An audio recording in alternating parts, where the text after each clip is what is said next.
nervous, on the surface I look fine. My brain feels heavy, my traumatized mind. And I'm so tired, I can't feel my eyes. Whoa, whoa.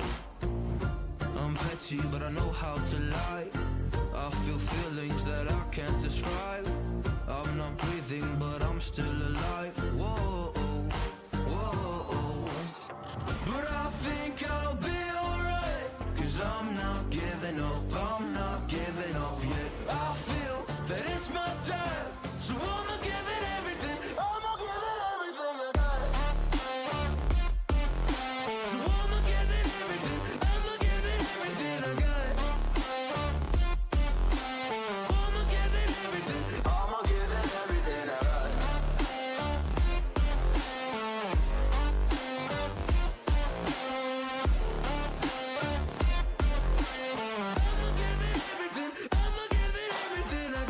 I still have hope. So many days have passed. I wait around for things to change, but change has not come fast. I'm asking all the questions, but then I question them. Like, what's the point of living, existing when you can't see your God in flesh? I'm looking for the answers, they say to pray instead. I think I'll find them one day, but with a helping hand. I know that it's not easy, but I believe I will. Yeah, I'll get over all my fears and really conquer everything.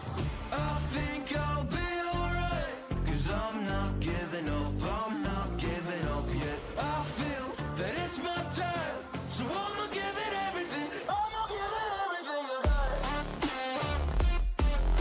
So I'ma give it everything. I'ma give it everything I got. I'ma give it everything. I'ma give it everything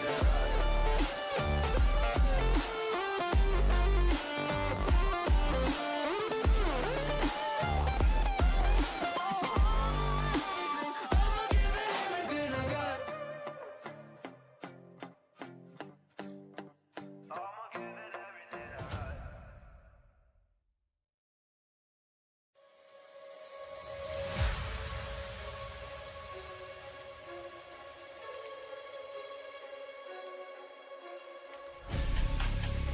Well, this one is a knocker. Step in on the dance and I just my dance. Everything scattered. Right?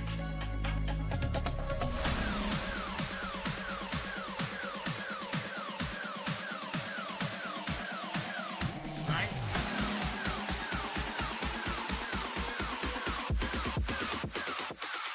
Come cross. Right now, man, active. Down with the game like a bandit. Me bring the flame like a matches. That's me no. Without the slackness, active style and pattern, that's on my deck. Active. Active. One live like massive.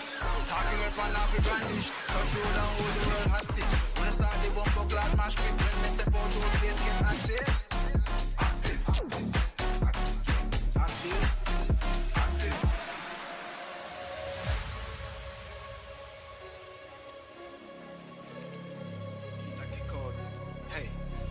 Now. Clocks on the each side, bad bitch on each side. Big splits chilling on the beach side. Run things where you feel like. Cake big, have a carve out the piece like. Freestyle now, millions for each line. Too cool when I need ice in my beverage. Test this bigger, please find the exit.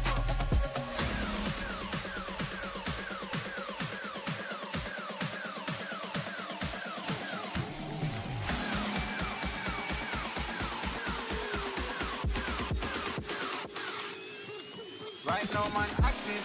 Gone with the game like a bandit. Me bring the flame like a mattress. Let's me know. But don't this like Miss Active. Stand up and tell us I'm on there. Active. Active. Active. One live like massive. Talking with an happy brandish. Control and hold the world hostage. When I start the bumper clad mash pit. When we step out to the place, get active. Active. Active. Active.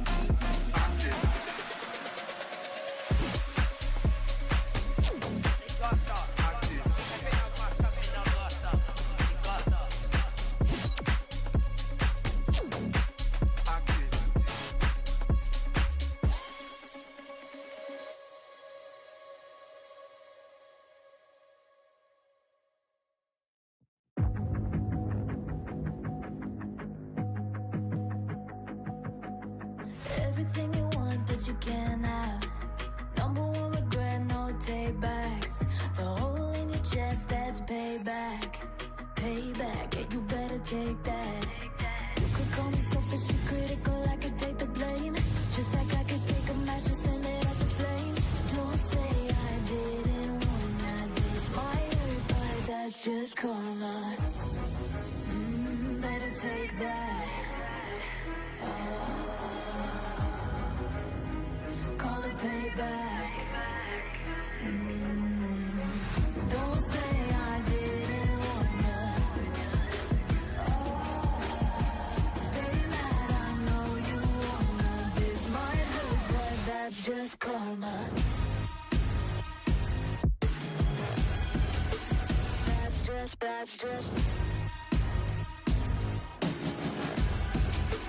That's just karma. Go and play the part, play the victim.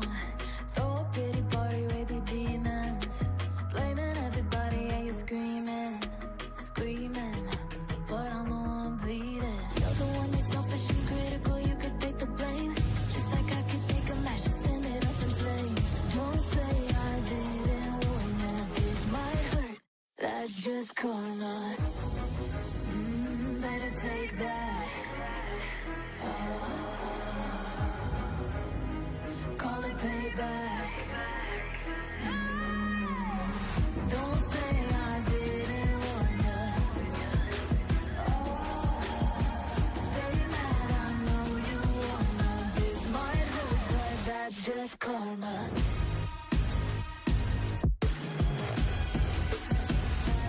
That's just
I'm craving hope in this darkness.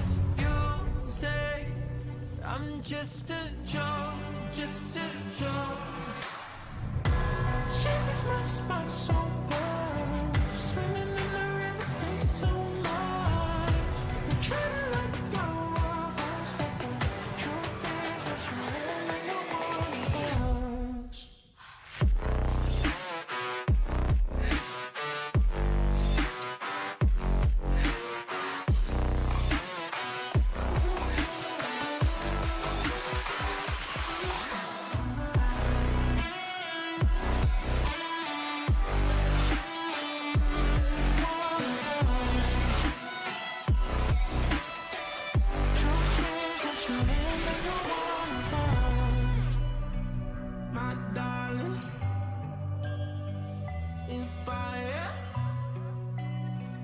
My darling, rose and fire. You're a liar. You say, my darling, rose and fire. In fire. You say, my darling, rose and fire. You're a liar. Shivers my spine so cold, so swimming in the rivers, swimming in the rivers. I'm trying to let go of us, but go.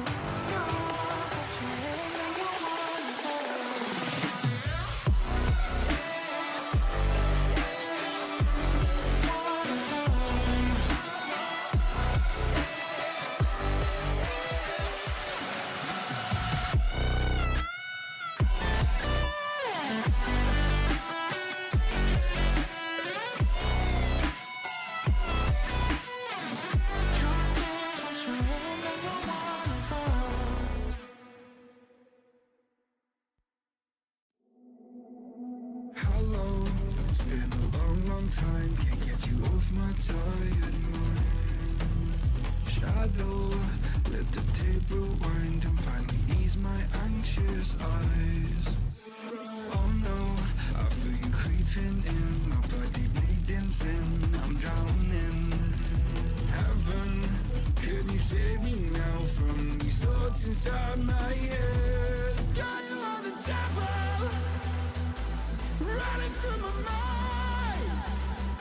I can't get on your level, I swear to God I tried. I am not under your spell. Turn around and turn ahead. You cannot be anymore.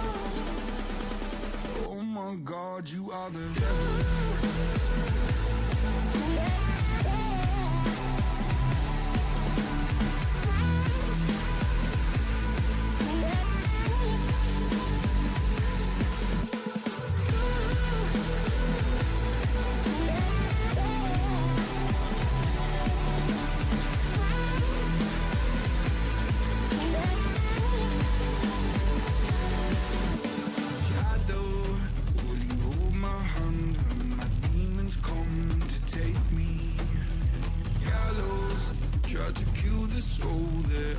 So hard to save.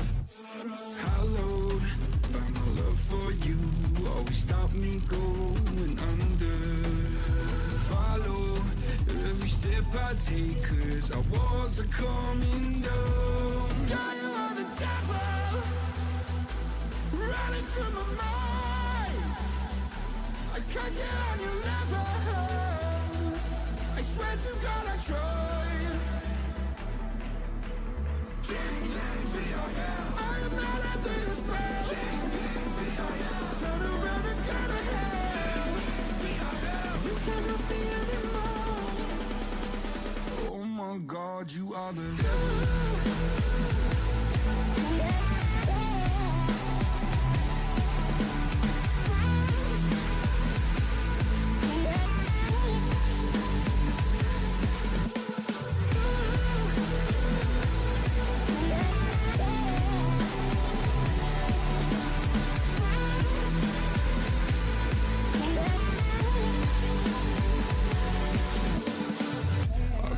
Stuck in the back of my head and I'm dead. I got the devil inside me and everything that I'm seeing is red. Vision's blurry, I'm in a hurry, my skin is starting to shed quick. Call up the doctor, swallow some pills, maybe I'll wake up in bed. I'm a disaster, can I move faster? Honey, I'm off the edge. No fun is stopping me, I'm not your property, gotta take care of my ledge. My friends are dead, I'm losing my head, I gotta get off of these meds. I am unstable, willing and able, give you this body to pledge. Oh my God, you are the devil.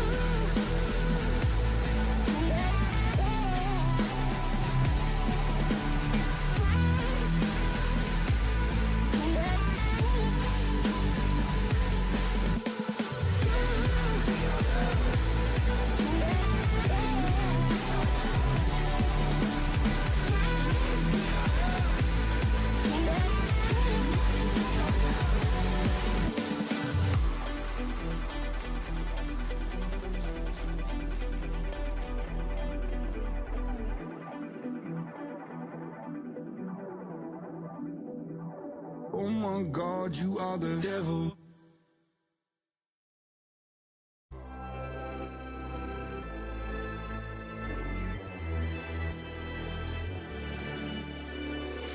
Best to give me your loyalty. Best to give me your loyalty.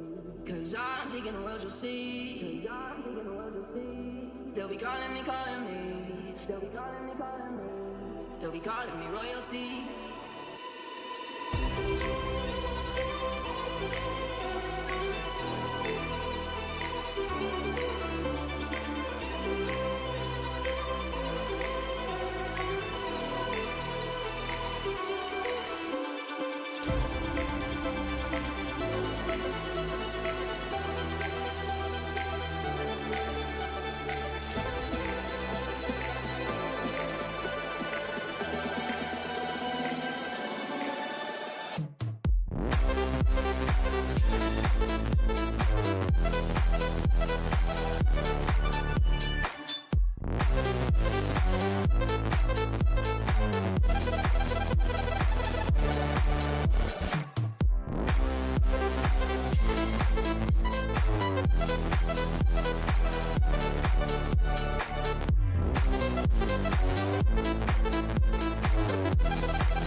calling me royalty.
I could be the one you talk to when you're feeling down.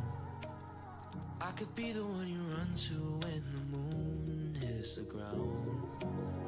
I can say what I'm feeling, but the words just don't come out. If you ever feel lonely, girl, just know I'll come around. 'Cause I've traveled so far just to get to where you are. And I know that you're broken, but that makes you who you are. So pick up the pieces and show me you mean it tonight. I know what you're feeling, I see that look in your eyes. So pick up the pieces.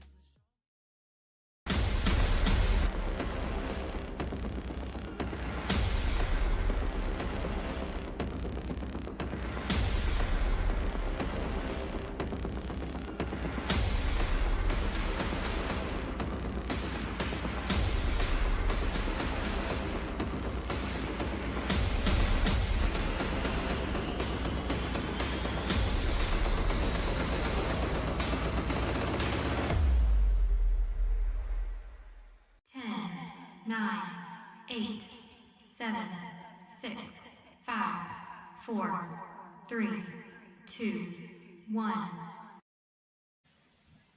And welcome everyone right on back to Arena Esports, brought to us by, of course, Etisalat. If you guys are ready for some Mobile Legends bang bang, I'm here, Edu, joined by Burger Kim. Kim, we got a lot of gameplay for us today, so how are you feeling? Yeah, great. I think the last time I've been here was I casted alone, so it's so nice to have you here.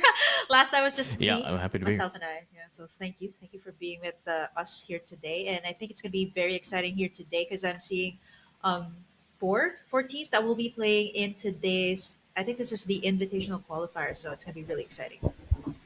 Yeah, we got two matches for us today. We're going to be starting with, of course, Above All versus Tornado. Both matches today are going to be a best of three. Second match is going to be Exodios versus Okami Friends. And hearing that Okami Friends is one of the higher tier teams in Mobile Legends, maybe might lead us to have some fun here. So I'm pretty excited about that. I'm also excited about seeing the overall prize pool and the roadmap here to give you guys a little bit of a grounded idea as to how much gameplay is to be had at Arena Esports over the next few months and the course that we do have for us. But before we get into the prize pool and the roadmap, I gotta wonder, what kind of gameplay are we really going to be expecting from these players? I don't recognize Above All, but I'm hoping that after doing a little bit of research in some of these other teams, that at the end of the day, I don't want to see a stomp, because if we see a stomp, it always just ruins the mood for me.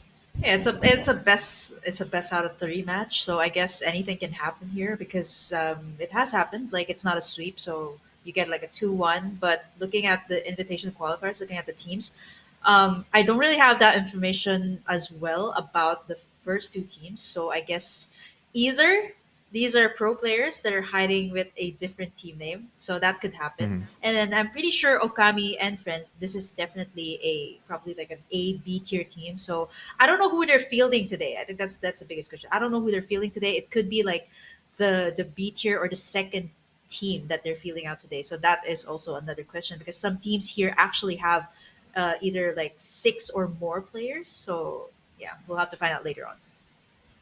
Yeah, I'm hoping that we are going to be seeing some decent stuff, as right now I do believe that we are actually at the invitational qualifier. So already we've gone through a few invitational qualifiers. This is the invitational qualifier number 3, and that means that we have so much gameplay to keep us moving forward here. Now, if you guys don't know, if you haven't kept up with the other Mobile Legends events here, we saw a bunch of other teams already qualify to the playoffs, surprisingly. 8 teams are going to be making it all the way through. This is just point number 1, the first little peek into hopefully a new just wash of players into that monthly qualifiers Q3. So this is the start of that Q3 bracket here. Yeah, Q3, then we're going to be going to the last week. So that's Q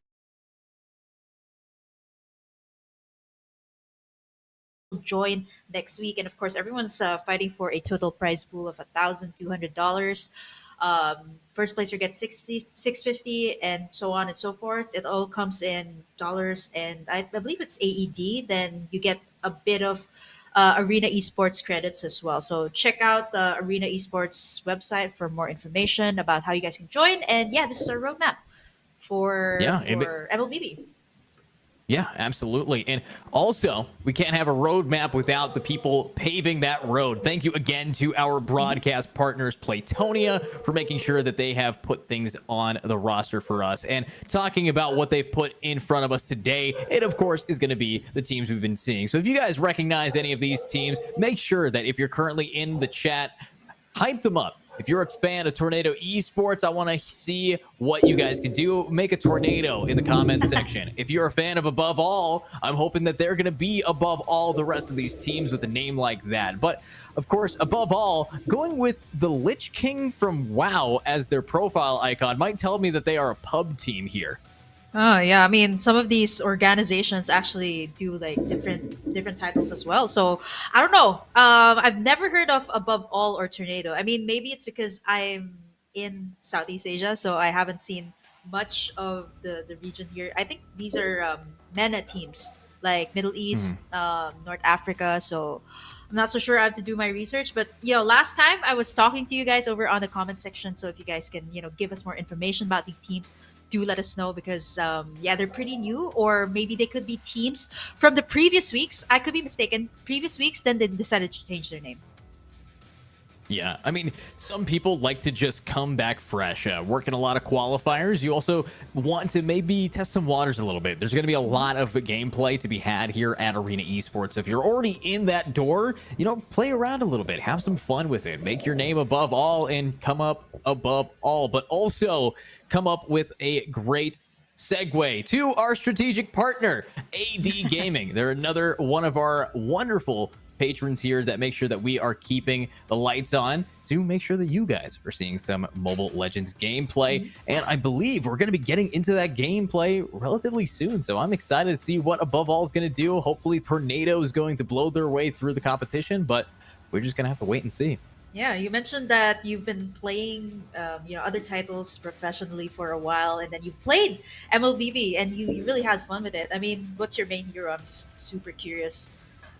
Yeah, so back when I first picked up MLBB, it was when probably a lot of you guys picked up MLBB for the first time, as it kind of was releasing. I played the beta back on my my mobile phone, and I played Bane. I love that guy. It sucks that he's right now in the dumps when it comes to the tier list, currently sitting at C tier. Obviously, there's some players that really still enjoy Bane's mechanics. Dude does so much damage in that AoE ability, and it really can turn a team fight. So I think that we're not going to be seeing him, but I do have a special place in my heart there for Bane. And a lot of other characters are also, a lot of new characters are on the roster. So I'm just excited to see what this game has evolved into. Yeah, I mean, Bane is still pretty I mean, you would be surprised if they pulled out a Bane here today. I mean, it can happen because some of the teams actually do that. They pull out cheese threats. They pull out these uncontemporary picks. I mean, I don't know. It can happen. I think BO3 is just the best way to do it because, say, you're the team, you get the lead, you get the first game, then that means automatically the next game you get match points. So I guess some teams, they like to experiment. So maybe they can bring out something different this time. I mean, I'm so bored of the meta right now. If I can just say, it's all the same heroes. Like they just switch in between like 10 different heroes. They just mix and match. They mix and match the bans. They mix and match the picking. So Yeah, I mean, that's what happens when you have just such a powerful amount of characters being added over and over again. We talked a little bit about the development team for Mobile Legends. They have been throwing characters at these communities. And, that's why when you look at the tier list right now, Nolan currently has the highest ban rate, and the dude's the newest character. Assassin, not really a character that you want to be seeing because who needs balance when you could be throwing a new character for funsies? And talking about balance, we see a lot of characters in the meta right now. Diggy is a character that I saw back when I used to play. Angela has always been a great pickup. And Bruno especially it has been like some characters that I really want to be looking at here. Obviously, guaranteed picks and bans and those kind of characters. And back to the note about Bane, you know, what's good about a character like Bane or any other old school Mobile Legends character that hasn't really found a lot of love, there's no chance that they're going to be banned. So that might increase their chance of being picked. Might happen, but with how many new characters and how many characters there are in total, it's already a 1% chance. Yeah, I think it's A lot. 115 or 116. Talking about the heroes too, like you mentioned a couple, right? Diggy, Angela, these are support heroes that actually went from either B tier, they went all the way to S tier because of the new item. So there's a new item now in the game. It's called Flask of the Oasis. It's for supports that heal and give shield, so that's why they're meta right now. That's why they're on top. Not to mention the fact that they're selling a lot of these support skins recently. So I guess that's the reason why they buff these heroes up. Usually when that's how you know that hero's gonna get a skin is when it gets a huge buff. It's gonna get a skin, Yeah, definitely. And in talking about those big buffs here, Kim, I gotta point out Guinevere. This character was not really doing too hot. This was a DC tier character for almost the past year, and just until this month, they actually got a big buff in patch 1.8.3, and that launched them into the very playable SS tier right now. So if you're a fan of how these guys are getting picked, I think Guinevere is either going to be an insta ban or maybe an insta pick here. I think even in other tournaments, it's the same case. I mean, you did point it out. It wasn't viable before because you could pretty much purify her second skill. Like you can cancel her ultimate skill. So it's kind of, people wouldn't use it in professional play. But now I think I guess it's a mix of different things. It's a good setter. It can farm really fast, and you can also build it to be really tanky. So I guess it's very flexible. That's why it became meta. They also buffed up her second skill, so I guess that's good for Guinevere users. So yeah, if you guys main Guinevere, this is the time to shine. This is the time to bring it out. But expect her to be on top of the ban list. Yeah, lots of characters on top of the ban list. Now, there's been a decent amount of bans, actually. I think Guinevere, with the position that they're in, I'm looking at some stats right now. If you guys didn't know, in the overall player base, 78% of the bans have been Guinevere. Every time. Almost 79 or 79, 78.93. So that's a character that either you love it or you hate it. And if more than 3/4 of a population does not love it, that could be a problem here for your favorite players that like to pick. Yeah, are you on the official website, like where they give you all the stats, like how many times it has been? Oh, okay, perfect. Yeah, I'm on the official stats, and it even gives me a little bit of stats based on other events that have been going on. At the M5 World Championship, 64%, but a 90%. If we're talking about Guinevere here, at that World Championship, a 90% win rate. Oh yeah, speaking of the World Championship, I guess I can mention this. Like I was given the go signal to mention that. I mean, it's an official tournament. It's the World Championship. It's gonna be happening here in the Philippines. I think it's gonna be happening next week, if I'm not mistaken. So I'm super pumped for that. I mean, that's it. I think this is the first time we're hosting something this big, and everyone's super excited here because I mean, MLB. I don't know about you, but in our country, in the Philippines, it's pretty big. It's really big. It's like it's the game of the country. Like everyone else doesn't play anything else. Like they just play Mobile Legends, and yeah, in America, we still have our Fortnite. We don't really have much really dominating on the mobile market. I think PUBG Mobile actually is doing really well right now in the US. So PUBG Mobile, great to see that. And talking about other places, obviously here in the US, Mobile Legends hasn't really found its impact because the United States, we like our guns, and you don't really have a lot of guns in MOBAs. You don't get to have that first-person shooter action. So unfortunately, it doesn't really balance out that much in the player base. But as someone who's loved MOBAs for forever, I used to play Dota professionally, picked up Mobile Legends. I am happy that at least I can be a part of this global phenomenon that is Mobile Legends and the global phenomenon that is Arena Esports. I mean, you're from the Philippines, our producer's from India, half these players are from MENA, and I'm from the United States. It's like different time zones altogether. It's crazy. All different time zones. And when I'm casting Dota, my co-caster is from the UK. So we're just Oh, throwing wow. everything at it. So we got everybody from anywhere here to celebrate what we're really here for. And that's good gameplay and hopefully some positive environments for these players to really find themselves and hopefully make a name for themselves here. Yeah, definitely. I think the MENA region is one of the regions that's slowly rising up because they recently included like big organizations in their professional league. So I think that's a really big factor why there's a lot of these tournaments popping up. And of course, yeah, thank you so much to Arena Esports once again. I think it should be open to like a lot of teams because speaking of the US, speaking of North America, I believe there was a team here, the one who was able to reach the playoffs. Like that team is qualified for the playoffs. They are from North America because the coach actually messaged me. So the coach is from the Philippines, but he's coaching for a North American team. So I don't know what the scene nice. is like there. I know it's growing. There are a few big names in MLBB that's from North America. So hopefully, I don't know, hopefully the scene grows even more because I think a good amount of people from the Philippines are actually watching the North American scene because it gets pretty hype. I mean, there's a lot of a lot of trash talks. I would say a lot of trash talks, a lot of hype so far. So I think the North American scene, hopefully, it will grow bigger in the next few years. Yeah, and I'm hoping that we're going to be seeing that too. One scene in NA that I can speak on is the scholastic and the collegiate, which is our university level. We are seeing an insane amount of students getting involved into esports. There are now academic Yeah. scholarships going on, and Mobile Legends isn't at that point yet here in the US to have those academic scholarships, but there are teams being brought up, and really all it Yeah. takes is just maybe 2 or 3 schools around each state to start picking up that game, that esport, and we will be seeing it really rise up. So it's what the players want. So if you are a gaming company right now, you got to be targeting those real esport heavy ads over towards the kids, because if I was a kid in today's economy and wanted to launch absolutely myself go into into esports, go into esports, guys. This is the perfect time to do that. This is the I mean- next generation. You don't have to be the Shrouds. You don't have to be, the Dendies. You just have to be you, and just make sure to be an advocate in your local areas. It doesn't matter if you're in the US, if you're in the Philippines. If you are vocal enough that you want something, eventually enough people will listen to you, and hopefully you can form a community.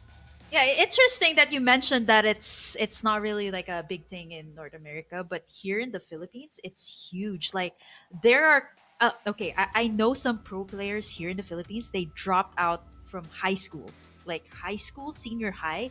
They dropped it to play professionally for Mobile Legends. That's how big it is here.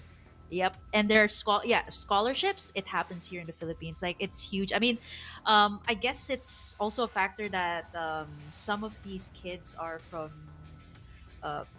families that don't really have much. So I mean, playing professionally can give you at least a good salary. At least give you food, housing. Yeah, it's pretty big. It's really big here. Like the huge difference. Like when I ask people from other countries, they usually say, okay, esports is like a part-time thing. So I had to ask you if it was a full-time thing, or are you doing this like professionally? Because I know some people, they do it professionally or they do it like part-time, then they have a day job. So I was pretty surprised that you said full-time. So I'm like, wow, you're one of the top dogs here. So Yeah, I think the main reason that I have the opportunity to do things full time is because right now it is 8 o'clock in the morning and I am casting over Mobile Legends. And then tomorrow I might be casting over Counter-Strike in a different country. The way that things have really adapted for this global environment, I've got to meet so many people. I mean, I'm talking to you, you're in the Philippines, and just a dope person. So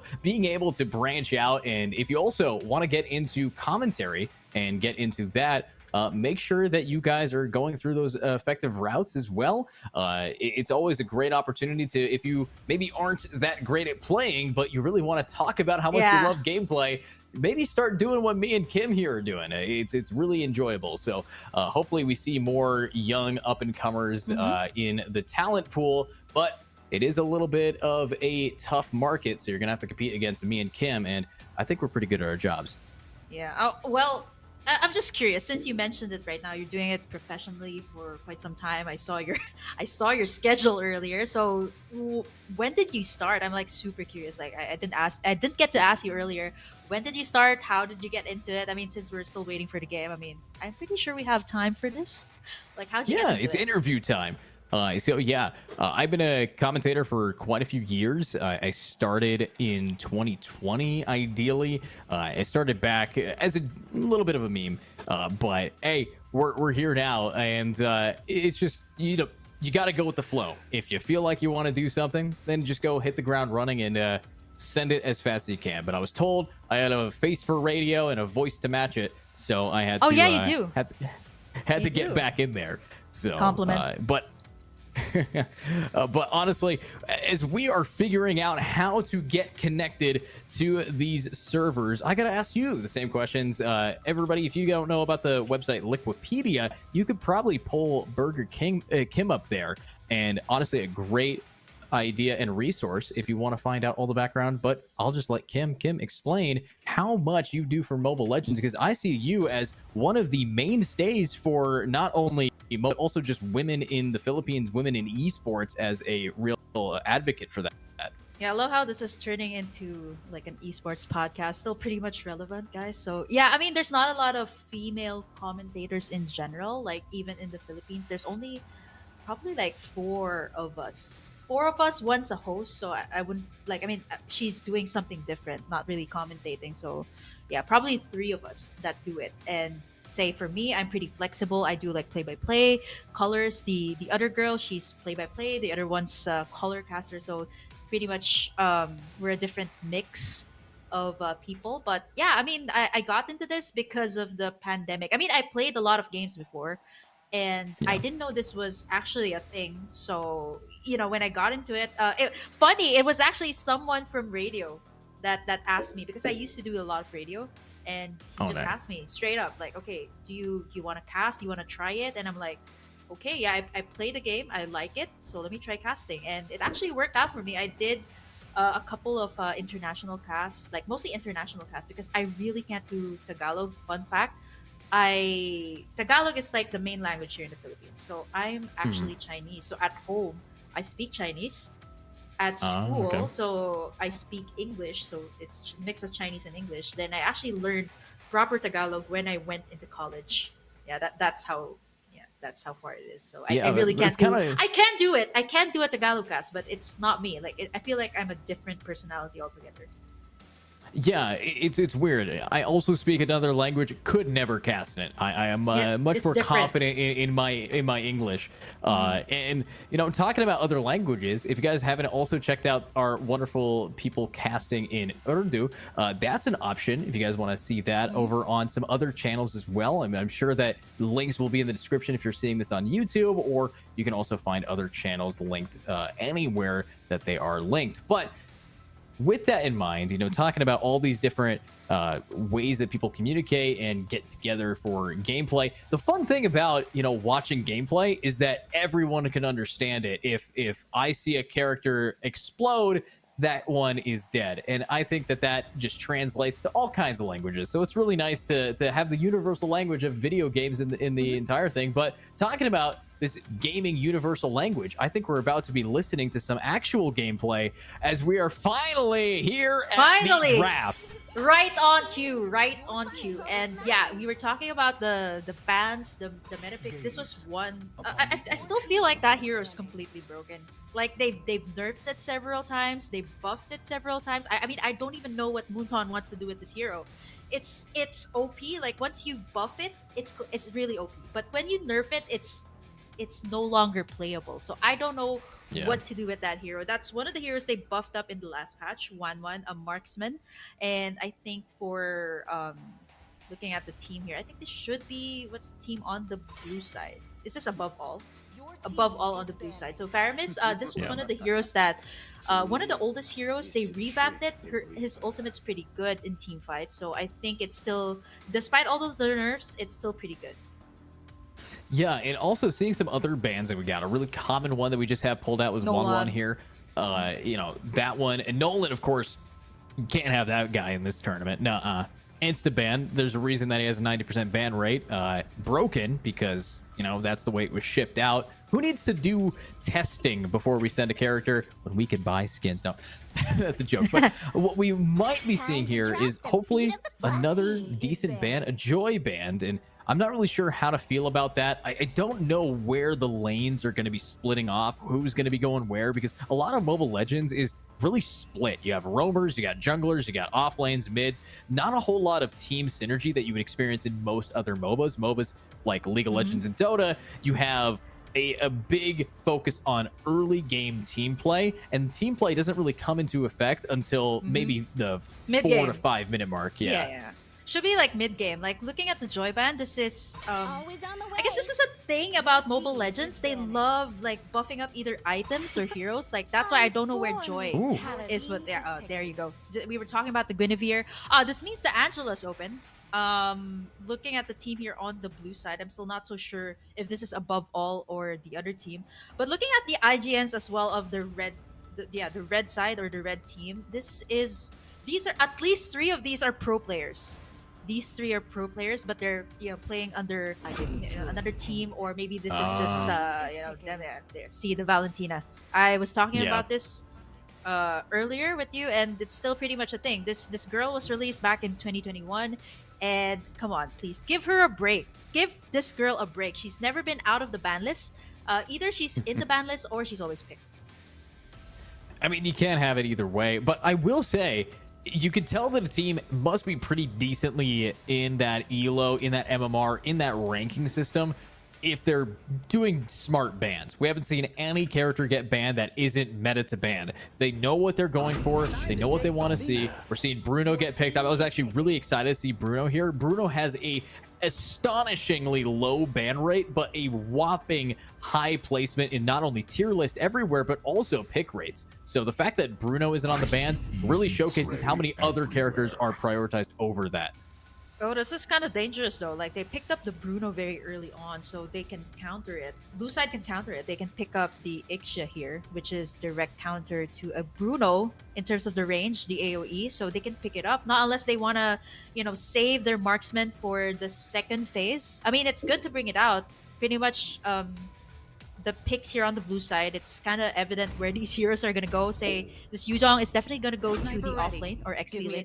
Okay, that's new. That's new. Okay, she was buffed. To be fair, she was buffed, and it gets really annoying when it gets to the late game. This hero can shred tanks, like one hit delete. It happens. I've seen Leslie do some dumb things. I've done dumb things with Leslie back in the day. So seeing that get pulled out here is pretty impressive. We're actually watching this player pick live here. Looks like they're finally going to end it on 1, but I want to look more so at where do you think these characters are going to be laning? You hit on it a bit, but I'm expecting maybe Valentina in mid, but where do you think that we're going to be seeing them split off? Yeah, Valentina's so flexible to the point that I've seen some players actually, be greedy and pick up the Valentina or put the Valentina as the roamer. I mean, that's how massive her ultimate is. Like you can pick up any ultimate, and looking at red side here, I think this is team. Okay, what did the production team tell me? Okay, red side is it's above all. So they're taking away all the possible roamers here. I did mention that Angela was not banned earlier. I'm not so sure why the blue team didn't pick it up. I mean, I should be think a prio.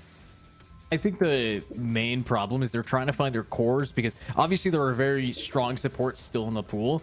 Case in point, Diggy right now, one of the best roamers and supports that you can actually get picked up here.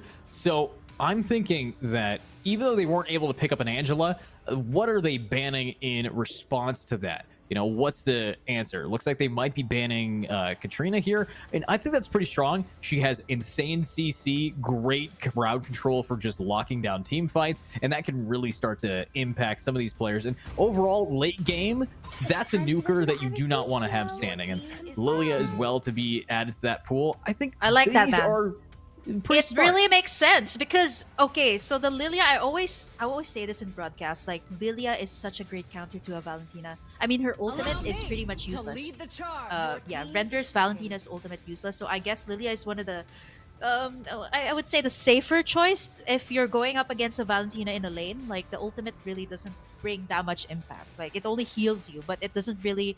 It's not something like okay, the ultimate of Yuzong where you can pick up the dragon, or not like a setter tank like a Kufra or an Atlas. Like the ultimate's a little bit more useful, but yeah, the last ban here makes so much sense. And looking at the No draft here way. of the blue side, this is I like it because there's an equal amount of suppression and damage. I'm just worried about the late game. If they don't get to protect the Leslie, the Valentina just doesn't have that much damage. I'm really surprised by the Franco pick here. Not because I don't think Franco's a good character. I just don't see it being the strongest option that they had. I mean, it's great for initiating. I think that's where Franco really shines, is being able to force fights. But having an X-Borg as well to back that up, it's all about team synergy with this team composition. So I'm hoping that they're going to work their way through this. But looking at AA's team, that's a lot of characters that I think are going to have issues if they get picked off by characters like Franco, X-Borg, and especially that Valentina. So I think right now, above all, is looking a little rough around the edges based off of my knowledge. And I got to know, what are your expectations here? Yeah, I think they're pretty balanced. Like both teams are balanced when it comes to the early game. I think we'll all boil down to the late game because I think both marksmen are pretty good when it comes to the late game. Leslie, Bruno as well. Like once you pick up the items, it should be good. And both of them are actually using the Quantum Charge emblem, which is really good for the marksmen right now. It adds up to your max HP. Plus, it gives you some movement speed. So I think both marksmen have to be protected when it comes to the late game. The Lunox is also a great late game hero. So, I mean, I'm leaning towards the draft here of AA. Really? Okay. It's good to know. I think AA definitely has a lot to prove with the name like above all, but as we are getting underway, I can't wait to see how this team spreads out, searches for clues. Looks like we are going to be seeing that Valentina going for mid, and we're already on the way here. So, you know, lots of expectations of good gameplay. I'm hoping that we're going to be seeing that live up there, going early on for some easy experience, and hopefully they're going to be able to start off strong. But Tornado going to be starting us on the blue side, above all on red. Good luck, have fun, and place your bets now. Yeah, definitely. I think above all has a lot more advantage here, not just with their composition, even with their marksman. The Bruno can poke so hard in the early game as compared to the Leslie. She needs a lot more time to be able to get the items. Oh wait, this is actually very interesting. It's a roamer. It's a roamer Arlot. What have you? I mean, this has been used. Okay, this has been used, but it's just so weird to see it. I mean, it does not have that much to work with. I'd rather put it in the off lane. I was actually expecting the Hilda here to be the roamer. I mean, because that's the standard. Yeah, I think that it's very unwise to try to go against a Frankie. Frankie Frankie. like that. I mean, we call it Frankie. Yeah, I don't think it's a great idea to go in with that kind of harassment early. I mean, that is asking to become first blood. And now we're actually seeing a quick rotation over to top. This roam is looking great, but so far Tornado is just getting some free kills right off rip. Yeah, I mean, this is quite surprising because at least 3 of the players here are playing professionally. I just don't know if the players here of Tornado are actually using another account or another name because, yeah, I'm sure, 100% sure 3 of these are playing professionally, like in the professional league. So I'm not so sure if this is a cheese strat that they're trying out, like putting the Arlot in the roam position. It already has 2 deaths so far, 2 minutes in. That's like 1 death per minute. And now Tornado's actually starting up the turtle here. If they manage to get this is huge. A huge lead for Tornado. I mean, they've already gotten 3, so I think no matter what, they have really shut these players back, and everything that this team is doing is all based off early kills, and it's just not working. They're getting punished almost immediately. Case in point, another easy pick from Yuzong, getting that one down. Might be able to do it again. Has to get out in this position, but that is so much aggression. There is finally the first trade-off that we're seeing, and we have a Night Fury wanting to try to duke it out. It actually gets away. Pixel, perfect there. Beautiful job, and still there's fighting in the river. Still, we need to find out if they're going to be able to get it. This X-Borg is not looking too good, but I think could fade out more. And there's it. It goes to actually slay it. Clean help with the Frankie. Wow, okay. Imagine that was like 2 people zoning you out and you still managed to take the objective. This is such a weird... I guess it's super weird pickings and positionings of the heroes for the side of Above All. I mean, they overall they have a good draft, but I feel like they're playing too much with this.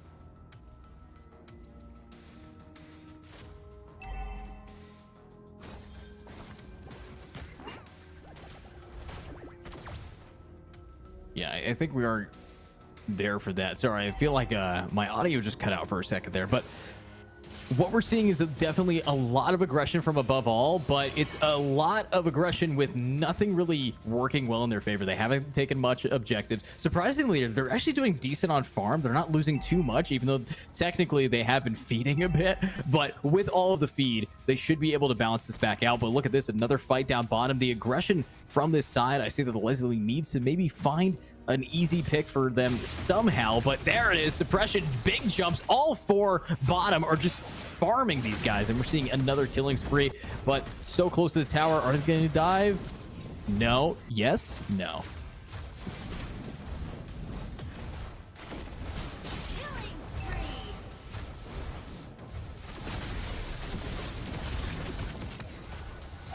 That's going to be even more diving, but I think we finally see a punish, maybe, but no, Leslie is able to get out of there just enough to be okay. Lots of damage enough, and should be all right. Joki is able to hopefully work this out, but everybody's kind of had a rough time. Rough start here for Above All. I think Above All needs to work a little bit better if they want to be continuing into this game. So far, it's been real rough and tumble for them, and I'm hoping that they're not going to have that issue again, but in my opinion, it could be a little bit rough here. So Kim, I'm scared for these guys. Yeah, I mean,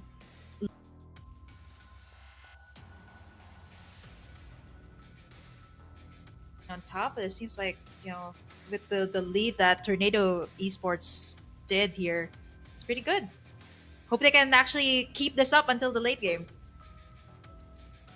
Yeah, and as our feed has left, it looks like Above All's feed might have slowed down a bit. We're not seeing that many deaths happen. I think they understand that they're getting punished for that over-aggression, and that could be a little bit of a real problem moving forward. But, you know, the funny thing about a game like Mobile Legends is it is so fast. It moves so quick that in the small space that we saw, we actually see them kind of close the gap. It was 9-2, now it's 9-6, so something is working out for Above All. Yeah, I mean, with the expertise that the players here of Above All has, they should at least be able to, you know, stretch this out up until the late game. I mean, if you're playing this casually, I'm not so sure if you have the same mindset that Above All has. Like, they should be able to play around with this type of pick, but at the same time, like, it's super weird that they're also putting like Hilda in the XP. I mean, it works, but I just don't understand. Like, overall, the Hilda should work much better as the roamer. Yeah, I think it might be just a little bit of a knowledge check here. Above All, as we know, is a very pug-heavy team, just based on what we see. In Tornado Esports, I think, is, as you put it, acting professionally in their gameplay, in their loops. They are significantly higher up in the farm levels. They're overall money's doing well. The fact that they don't really have much to worry about, this Xborg especially, dude is farming not only levels but might be farming some kills and is going unpunished, taking so much space with no real contestation from anybody here, and Leslie's just going to be able to use that space. Yeah, exactly. I mean, 2-0-5-1 more, that should be able to give the Xborg so much leverage in this game, but it seems like a fight is about to break out. Wow, the Lunox is also on a rampage right now. I mean, I'm pretty sure she has the third item already, so this should be enough to at least rip apart the Xborg, or maybe even the tankiest heroes here. I would say it's like the Xborg, the Franco, and even the Yuzong is super tanky here, and having the Lunox is just great. But you're starting to see the Leslie here, starting to shred damage as well up against Above All. Yeah, I mean, the thing about Mobile Legends is if you fall back for a second, it could either be a make or break moment here. And we've seen a lot of kills actually be taken back. Tornado has really slowed down. The speed at which the Cyclone is spinning is not at the same tier, but the Xborg still alive is going to be continuing their reign of just consistently pushing their team higher in the net worth department. But if you don't shut down Joki here, you're going to have an issue. So they're putting all of their focus in mid and hopefully going to be taking this tower soon to shut them back. And they actually missed that Frankie hook, which could have made or broken that fight. Yeah, concealed play has been made here by Jamex, the Franco. I'm not so sure if he'll find anyone. I mean, the Lunox can just CC ultimate out and you pretty much evade a lot of the things here. Maro tries to go in, but yeah, everyone else is free hitting here. Oh my god. Are we going to see the trade-off? We finally see the trades. Now from the top rope with the steel chair, they're coming in for it, but they can't finish off that damage. Xborg is going to have to back it up, but so far, so okay-ish. Not exactly ideal, but Joki is still on that 6 spree. It hasn't been shut down at all, and that's going to be a problem here, because if you don't shut down a character in any MOBA, you're going to have an issue. So I got to ask you, Kim, where are we going to be seeing the change in the gameplay? Are they going to have to, stick to hopefully taking back farming, or maybe just not being as aggressive? Yeah, I'm actually super curious about the items here. I mean, Joki should at least have the lightning truncheon, so that should be enough. Like that's probably the reason why she's dishing out so much damage here. 602. I mean, she's also level. Okay, so Night Fury is also level 11, but I mean, having the Valentina, right? You can only pick up so much ultimates. And I mean, if above all, they keep on pressuring Tornado just like this, they can actually, they can actually take in towers here instead of going for team fights. Yeah, and looking at who's taking towers, mid is down, but this Xborg is not. Another killing spree starting to be built back up and just raining that fire down. Might be able to shut down this character. Finally, no! Oh. They teleport around with a shutdown. There comes their gem. Will grab Joki, but the trades might be able to keep it going. They need to get under. The flash is there. The easy hook from the Franco is going to pull him right back, and that's the shutdown into a mega kill, into a complete shut out by Tornado. Yeah, the problem here with AA's draft is they don't have that much CC. I mean, yeah, they don't really have that much CC. Tornado has a lot more CC here, and having that last gameplay, like, yeah, Zizo was able to shut everyone down. At least took down 4 members here of Above All, and they finally take this. Oh, it's not yet the Evolve Lord, but this is big. This is big for Tornado. They can actually push at least the tier 2 towers here by this second Lord. Is this the second one they took, or is it the first one? I think this is going to be the second one, but looking at this, we have a second win coming out. Xborg, unstoppable. Takes out Kakashi. Might be able to move it forward here, but look at Soda's positioning. Every time Soda wants to go in, this is the counterplay that's going to work it out, and that is damage incarnate. But no one's actually fallen yet. Joki will be the first to go down a killing spree now, and that's going to keep it going. Another suppression. You talked about CC, and we're seeing it all. Everybody's getting just stun locked out of their minds right here, and that is going to be leading for a quick tower, and as you called it, I believe a tier 2 immediately afterwards. Yeah, I think Above All just missed their chance. They had a really good draft. Like, I was really expecting this Arla to be in the XP. They just didn't do it. Oh my. And now they're getting Where are you going punished here. Look at the basic attack coming out from the Leslie here. It's just shredding everyone. Yeah, here's the items. Oh, okay. That's interesting because they got a Necklace of Durans for Joki. So I was expecting at least a Clock of Destiny to amp up the damage. But she actually went for the Necklace of Durans. Yeah, I believe it's countering the regen effects coming out from Tornado. So I guess I do understand. But getting the Lightning Truncher for Joki early on was pretty good. And looking at the items as well as Zizo, like 5-0-10. He has the Immortality too, so it's not going to be easy to take down the Xborg here at this point. Yeah, I think that they're at a point where they're going to have to build some items that can really shut them down. But as you pointed out, no CC, how do you catch an Xborg? I mean, that's the main problem. Dude has so much mobility. He dominated in the beta for a reason. You could not catch him. That's why you had to pick a full CC team. And as we have talked about, Above All has 0 CC that can really shut this team down enough. And talking about shutting them down, we're about to see an insane team fight here in the top jungle to really shut this back. And are we actually going to see that? Looks like they're gearing for it, but they haven't pushed in yet. Yeah, I think Tornado definitely has more advantage here. They took down a lot more towers here as compared to Above All. They don't really have that much left. It's so weird. I mean, having a Martis in the jungle, that just kind of signifies that you have very good early game. You should be a bit more aggressive. But looking at looking at above all, they were actually aggressive, but their overall lineup, it just feels weird to have, Hilda and Arlott mixed up. I keep saying that because you don't see that often. Like when they picked up the Hilda, I was like, this definitely will go to the roam position. I don't know what above all is thinking at this point, but Tornado, they already took down 6 towers. They are at least like, is this a 6-7? Probably a 7K gold lead. So I think at this point, like mid to late game, it's about who gets picked off. Say they pick off the Leslie here, that should be a big win for above all. Yeah, but are they going to be able to pick him off even with this great gank? It looks like they are going to be able to get out just barely, but no, that's going to be the Valentina down, but we're still seeing damage. We're still seeing them fight. The Exborg's not ready to fight here. Doesn't have the cooldowns available. It's just going to try to slowly burst this back, but unfortunately, that might be the second death, but no. Not yet. Yeah, there it is. Jokey with the shutdown, but there immediately comes out with the trade. And that is unfortunate. If Jokey gets traded out by the Leslie, the main problem, you're going to have to find it. And there it is, the real shutdown. The Leslie's not in the gameplay. Stuns are coming out, and the Exborg has to bail and might be able to get Solus underneath the tier 1 tower. But that is an objective that they will not be able to scavenge.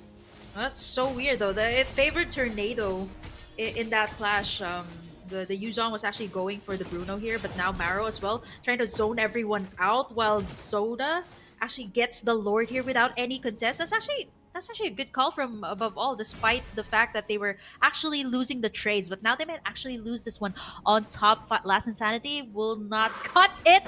The Hilda still makes it out alive. Wow. I mean, both the Hilda and the Exborg were very happy about that position. I think it was a little bit unfortunate that they weren't able to actually get that kill off, though. Zizo, you had your teammate Gem sacrifice themselves to go for that last hook to get that player under the tower to hopefully amplify the damage to finish them off, and it wasn't there. So because Gem wanted that risk, that's going to cause a little bit of a little rough spot on the edges here. So even though this has been a very polished gameplay, that might be the blemish that could start something here. And with this Lord pushing down mid, we're seeing some real issues here for the side of Tornado.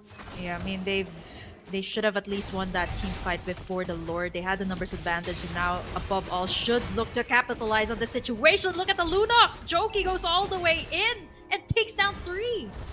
Wow. Wow. Massive play. Ditto. I mean, that was huge. They went in. They knew that, hey, we have this giant guy that's going to be tanking everything for us. Let's get ourselves our first here, too. And that's perfect. They've really just kind of gone blow for blows here and almost leveled it out. And what a great pull. Gem, is he going to be able to turn around in time? No, can't even get them out. Just has to die there. Zizo cannot back his teammate enough, and that's going to be another tower taken here again.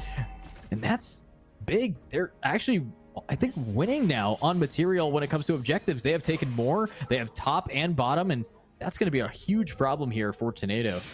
The gold lead is no longer evident here at this point. Like, above all was able to catch up. But yeah, looking at how above all is playing this out, they're actually playing out really well, making sure that Venox, the Bruno, is actually able to push down the turrets here. And speaking of the marksman, the Leslie just picked up the Blade of Despair, so that should be something big for Tornado. But if they can't actually protect the Leslie in team fights, it's not gonna be good here for Tornado.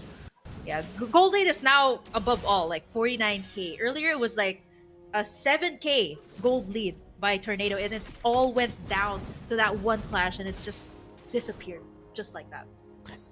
It's a spiral effect. I mean, the second that you lose one tower, gold and towers is hand in hand. And you talked about they need something to protect the Leslie. Look at Gem. This is the tank. This is Franco. This is the guy who's supposed to be frontline or initiating most of the time. And unfortunately, he's been kind of taking a back seat, using his own sacrifices to feed Zizo. And yeah, Zizo can do a great job getting these kills, hasn't died yet, but I don't think he's ever going to die and still get a decent amount of efficiency from his kit. Unfortunately, he's kind of fallen off to a very power hungry above all. Yeah, Jokey is the one actually shredding everyone apart. I mean, apart from the sets being made here by Maro, like the Lunox, Jokey's Lunox should, I mean, if it was shredding so much earlier, it should be able to rip everyone apart here from Tornado. I mean, by this time, I think Joki should have at least the Holy Crystal or maybe even the Divine Glaive to be able to amp up that magic damage. But it's gonna boil down to this last team fight. Whoever's gonna win this one should be able to take the Lord. Oh, that was such a good bait. The way that they just shifted around, hit through mid, made sure no T2. And that is the 5th hook we've seen being missed by Gem. And they're going to have to start landing those, because if you do not get the initiation off, you're going to be get ganked like that. And that's why the Leslie fall. Joki's positioning has won them this game so far. And I don't think that's going to change as they take yet another Lord with no one there to stop them. Yeah, I think they're gonna still try to contest for this Lord, but having the Bruno here, look at how fast AA was able to take down that Lord. I mean, despite the fact that their jungler was not here to take that major objective, they still were able to do so. Care of the Bruno. I believe by this time, like Venox should at least have, the Berserker's Fury. So that should be like a really big factor here for AA. I mean, Tornado. 54k, and looking at who they have here, I mean, it should be up to Gem X, the Franco here to set up things for Tornado, but it seems like he has been missing the hooks. So above all, I mean, with the Bruno here, they should be able to lock down the tower. 18-minute mark. This is the second enhanced Lord. This is a big push for above all. I mean, if they can get a wipeout here, this should be at least the end of the game for Tornado. Yeah, and that's crazy to say, because the lead that we saw here from Tornado early on is just gone. And again, we haven't seen another. There's the hook, and it doesn't land. That's the. I don't think we've actually seen one land in the same amount of time we've seen them get thrown out. So another clean pick. Valhe's down. They are just going to be going. They are going. And hey guys, there's a Lord just beating down your I was going to point here, that out. Yeah, there's nothing that they could do. They have to focus on the front line while their back line is getting just demolished. And Zizo finally dead. Yeah, Immortalities have been popped. Yeah, he still has the second armor. So like once he's he's shut down. Yeah, above all. So one death for Zizo, and yet it also falls at the exact same time everything else does. Yeah. So I mean, that's crazy. Above all, just that was fast. I told you they could end it. Yeah, I told you they could end it there. Like if I trusted you. I trusted you. I just didn't trust the fact that above all could turn that around. Yeah, I mean the Bruno is a good hero to take down towers. I mean it takes down towers so fast, especially if it has the item. So I was expecting that they do one big push, and as long as they can get that Bruno protected, they could just lock in the tower in that final clash. And yeah, they were able to turn things around. I mean, that was a massive lead by Tornado, like at least 7k, and above all was still able to take, was able to take everything. Yeah, that was very efficient to turn it around. They recognized their mistakes early on, and then they really slowed down a bit. We saw at the 5-minute mark a huge lead by Tornado, and then at the 6-minute mark, above all was winning it. Obviously, we didn't get to see how they managed to turn it around, but if it is anything like that, I think it was just the feeding ceased, and then they picked it back up with Joki. Joki did a great job to start farming up some kills, and that was the steamroll that made it work. And I don't want to point fingers here, but Tornado, if you're going to be having someone on a Franco, they can't be missing 80% of the hooks that they throw out. It's just not the way to win the game. I mean, that was very consistent flaws in the way that they played that late game.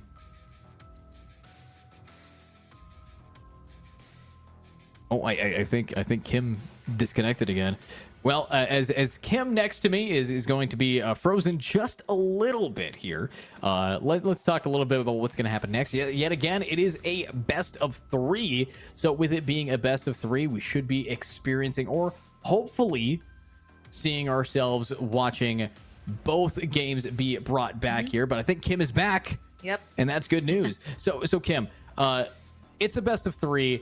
Based off of what you saw in map 1, what can we anticipate? Are we seeing this be a back and forth kind of beat, or was that pretty average for how you would expect players of this caliber to perform at? Yeah, I think for above all, they just really played with the picks, maybe because they're confident enough. I mean, I talked about 3 professional players in the team, so that should give them that amount of confidence to be able to play like to actually flex those heroes in different types of roles, because you don't see that very often. I mean, it does happen once in a blue moon, but playing here in Arena Esports, it should be at least like people go for the contemporary types of picks. But I think for AA, they really played around, but they were still able to close out the game. So I think the amount of confidence that they had in each other was a really big factor. I'm not so sure about Tornado though. I mean, they had a massive lead, they just couldn't close it out.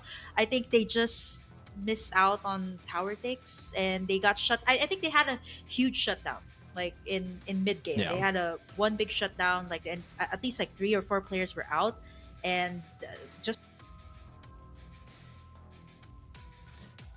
Yeah, I think they got really greedy there, Kim. It became a problem for sure for these players to be able to bring it back. But if you have that much greed in wanting to do more and more, we saw that greed turn heads and turn bodies and turn around in fights that they shouldn't have gone for. You already got 3, you already got 2 towers, and then you kind of sold it on the back end here.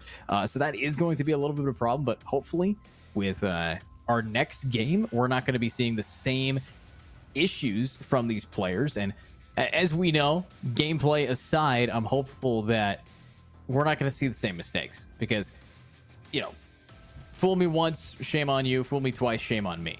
No real mistake should be hitting these teams that many times in a row. And as it is only 2 matches of the day, only a best of 3, we should be getting into these highlights to see who's going to be able to really break through here.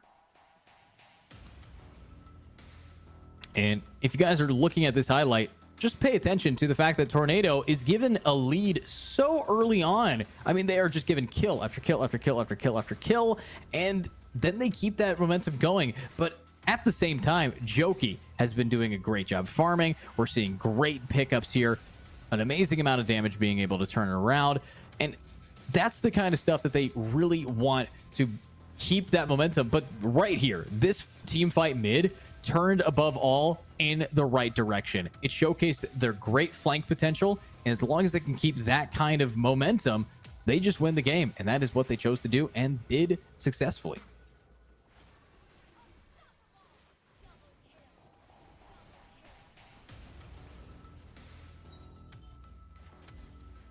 Wow. And more shutdowns. I mean, Gem being able to shut down that one was nice, but I think when Kakashi just gets all that momentum and they keep it going. But I think the real game-winning fight was probably right around the corner here when Lord fight and they just got flanked.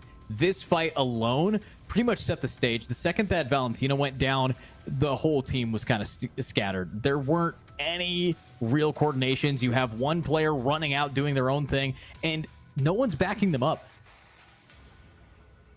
So, with that in mind, with the idea that these players had a lot of individual plays, but not a lot of great team plays, that's what was different with Above All. You look at them on the minimap, on the map here, they're working in full tandem. I don't think that we see one player too far away from another player to the point where you can get picked off. Everyone was grouped enough where you weren't going to be damaged too much by grand CCs, yet everyone was close enough that they can always work on each other. So that is why they took game 1. But now I want to see them do it again. I want to see them do it into game number 2 here, which hopefully is going to be starting soon.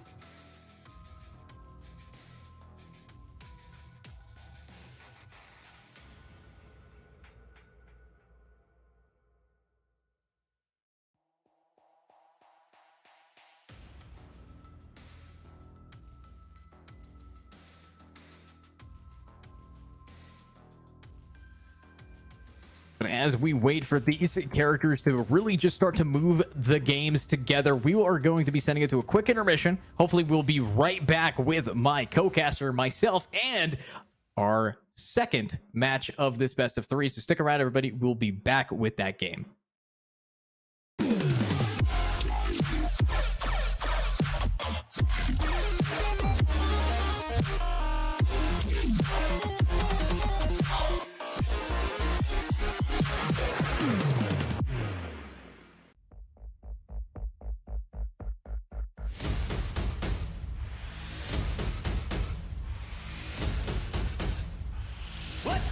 this Abu Dhabi!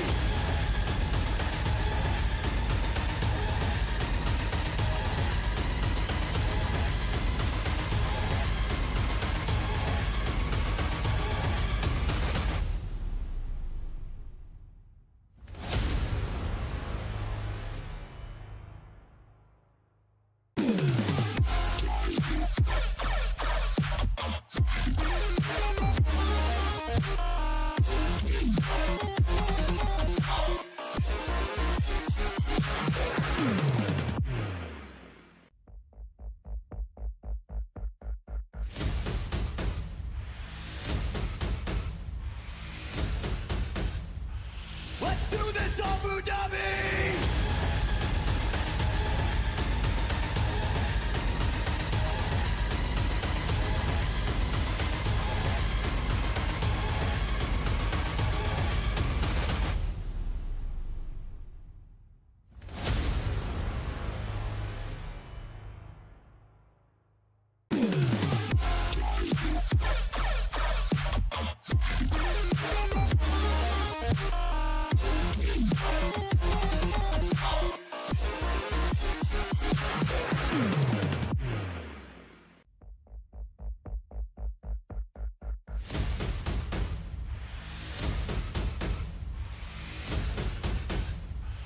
Let's do this, Abu Dhabi!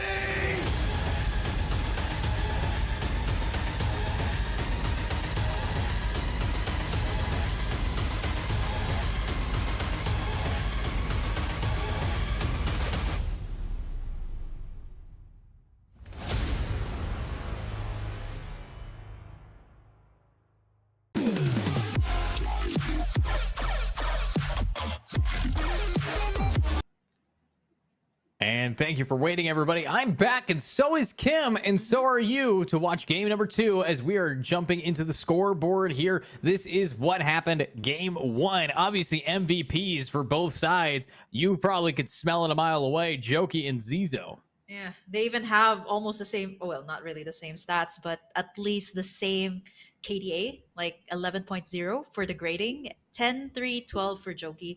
I was talking about the Holy Crystal. It's also kind of weird that Joki didn't pick up a core item like the Clock of Destiny for second item. So he actually went for the Necklace of Durance, which makes so much sense because there's a lot of regen heroes on the side of Tornado. Maybe that's also the reason why she was able to make a lot of combos in the early game that was actually able to give leverage to Venox, the Bruno here, to be able to pick up the items. Because if you guys watch the entire game, Above All was actually really struggling in the early game, maybe because of the hooks here of the Franco. It did land in the early game. I mean, I've seen like at least 2 or 3 land, but when they needed it the most, he vanished. No, I'm kidding. Like, it didn't happen anymore for the Franco, right? Like, Yeah. in the latter part of the game, it was the time where Above All, everyone at least was able to get all of their items. And yeah, with the last 2 lords that Above All was able to pick up, it was just downhill for Tornado at that point. I mean, the Leslie here should Yeah. at least have some more cover as compared to the Bruno, right? So by the time it reached the late game, Above All was able to at least, like, yeah, it was so fast at how they took down all the turrets of Tornado as compared to the early game. Like, Tornado was able to take down 6 turrets, and in a blink of an eye, Above All was able to just close it out. I mean, that's definitely true. I will say, when you have a Franco not being able to do their job, it also kind of ripples effects. We didn't see Valentina being able to get enough space. They were the first to go down every time. No one, if you were there to watch the highlights with me, Kim, one thing I saw, and the biggest problem, there was not enough team effort. They had all of the CC, but Yep. none of the front line. It was one after another after another. They trickled in to these team fights, and then they kept re-hitting and turning around when they were so far behind on not only players but also positioning. And that caused them to really take a dive here. And Yeah, yes, is it the just Franco, me? Like, I'm Yeah. just curious if it's just me. Like, I also noticed that the team fights were also very isolated. Like a lot of times it was like isolated team fights. I don't know what the plan was for Tornado. Like they each had their own plan. Like everyone was either locking in on the Bruno, and then the others were locking in on Jokey. So I don't know what the game plan was. Like it was a bit scattered for Tornado, but as for above all, like you can kind of see the chemistry there, like between the members, right? Like at least Yeah. if Jokey was gonna go in, there was at least some follow up from the rest of the team. But for Tornado, it was a bit scattered in the latter stages of the game. I think all that they had to do was deal with the AoE that was being brought to the table by the Xborg. And the second that they were out of range of that little flamey boy, they were fine. They were completely okay. They didn't have to worry about anything after that. And they stayed grouped, but just out of reach. They were in perfect synergy with each other. They moved as a unit, moved as a team, and they were able to capitalize on that because you had four. It was, even though it was a 5v5 in the grand scheme of a team fight, positioning it, they isolated 4v1s. They kept picking off these players, surrounding them and choking them off, and then Jokey would come in from the sidelines and just beat them down. So, you know, even though Jokey wasn't there at the start of the fights, was definitely there. But I need to see what kind of draft is going to be happening as we are jumping into game 2. Yeah, looking at the team here, above all is, I did mention it. You see the badges there on Always the on the way. blue Your MPL team badge is on top of banning. the squad name. That's actually a sign that you're a professional player. So MPL. So three of these players, they played with each other. They actually won the championship a year ago. So this is pretty much the same roster that they had. Their only difference is Venox and Jokey here. So the mid and the gold is different, but the rest of the team, this is pretty much the team that won the championship a year back. So I'm not surprised with the chemistry that they had in the last game. So it's To kind of live, understandable. one needs to Looking at trick going the back to the reaper. drafting phase here, we're seeing a lot of the supports being banned away. This is pretty standard, but it's kind of weird that above all is actually banning the support because they're the ones that can actually pick it up first. Maybe they're going for maybe a Valentina or maybe the Nolan. It's still open, not unless they just want to let Yeah. that Well, slide. I think the ban on Kaja is very smart though, because that is a character that can isolate and pick off and just drag someone into a fight that they don't want. With how Jokey is positioning, they're on the outskirts of the fight. If a Kaja jumps on them, they're just dead. So they're playing or banning around their pick style. And oh my god, they forgot to ban Yeah. Nolan. I told you. Oh, I think they no. respect.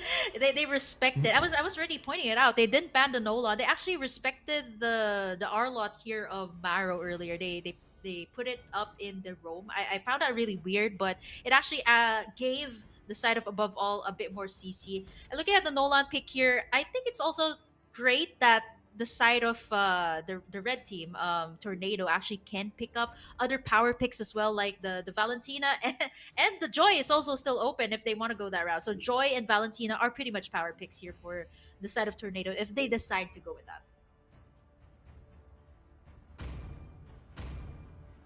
And now I think we're getting into a point where we're gonna have to see some decent picks. I think that look at how scared they were with that. It took them so long to pick. They don't really know what to respond with that because that is a high level player.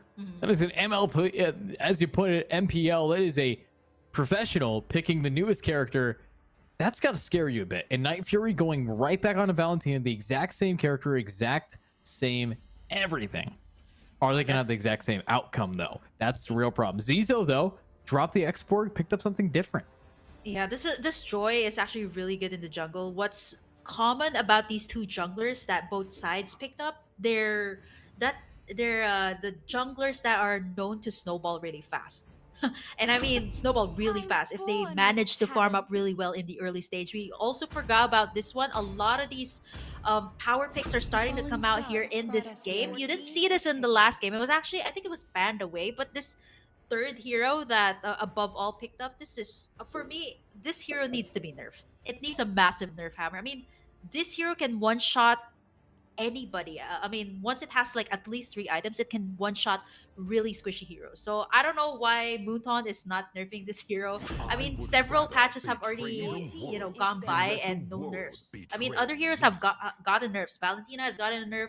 Nolan has received a bit of an adjustment. The Guinevere as well, but the Novaria here, the third pick of above all, hasn't received any nerfs just yet. Yeah, and I do want to point out we aren't seeing many changes from the team that just got completely turned about here. I mean, Tornado. I mean, it's only the joy. It's That's only the the only joy. difference. It's only Zizo. And the funny thing is, you're the character, you're the player that had the best game, and you're the only one that's changing anything. That's a problem, in my opinion.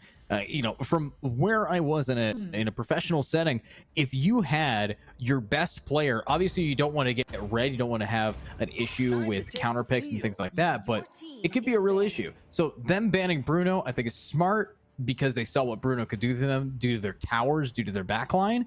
But I don't think Bruno is that big of a pick anymore because we aren't seeing the same picks being brought out at all from the side of these guys. Wow. Okay, Wow, everyone's just okay. banning away the heroes that they picked up in the first game. I mean, okay, Bruno, Leslie, I think there are still bigger, I would say Iksha should still be respected here. I mean, not unless that's going to be, on cue, right on cue, they banned it away. I think at this point, like both sides are actually just limiting out the marksman heroes. I wouldn't be surprised if a Claude or a Melissa will be taken out here if they're gonna go that route of taking out the marksman heroes. So maybe that could be the case. But there are also other heroes that need to be respected here. The roamers are also still pretty much available. The Franco here, I know it's not that big of an impact last game, but the suppression is still pretty much on top when it comes to stopping the Nolan. Yeah, I think you're right about that, but I will say one common strategy in MOBAs is, if you are seeing and recognizing that a team is locking in almost the exact same team composition as the previous match, banning those characters throws a wrench in it. They saw that a mile away, so banning Bruno, though, when you're looking at a team that isn't picking the same, is a wasted ban. I don't think Bruno is that powerful to the point where they needed to ban that character. Obviously, it's a very strong one for sure, and they need marksmen on this team, but locking out that is going to force you to maybe have the enemies pick something that they're even more comfortable with, and that's why you have problems with a Nolan, now Guinevere. Now everybody's kind of just, if you were to say, what is the meta team comp, half of that is already being picked here by AA. Yeah, looking at the Guinevere too, this kind of throws me off because sometimes the Guinevere goes to the XP lane, but picking up the Esmeralda here should kind of signify that this is a roam. So at least they have some setup here for the side of above all. I mean, I do like the composition here of Tornado this time. I mean, it's a little bit more balanced, a little bit more, I should say, textbook type of draft that's coming out from them. They still need a marksman here. Looking at the marksman that above all has picked up, this is Clint. It's great for in terms of the laning phase. It can really poke in the early stages. I mean, it can easily get countered out. I mean, it does not have that much mobility. Yeah. It only has flicker now. So there's a lot of marksmen that you guys can pick up here for the side of Tornado. Melissa is still up. Claude is still up. So I mean, this Clint is so easy to counter. I don't know why they picked this up. Maybe it's a comfort pick. What?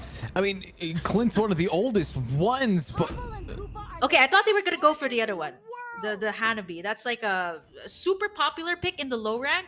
I mean, it can get really annoying too because you can just spam the first skill, just knock out the tower very early on, get a lot of those shield XP. But okay, the PNK is a bit more standard here.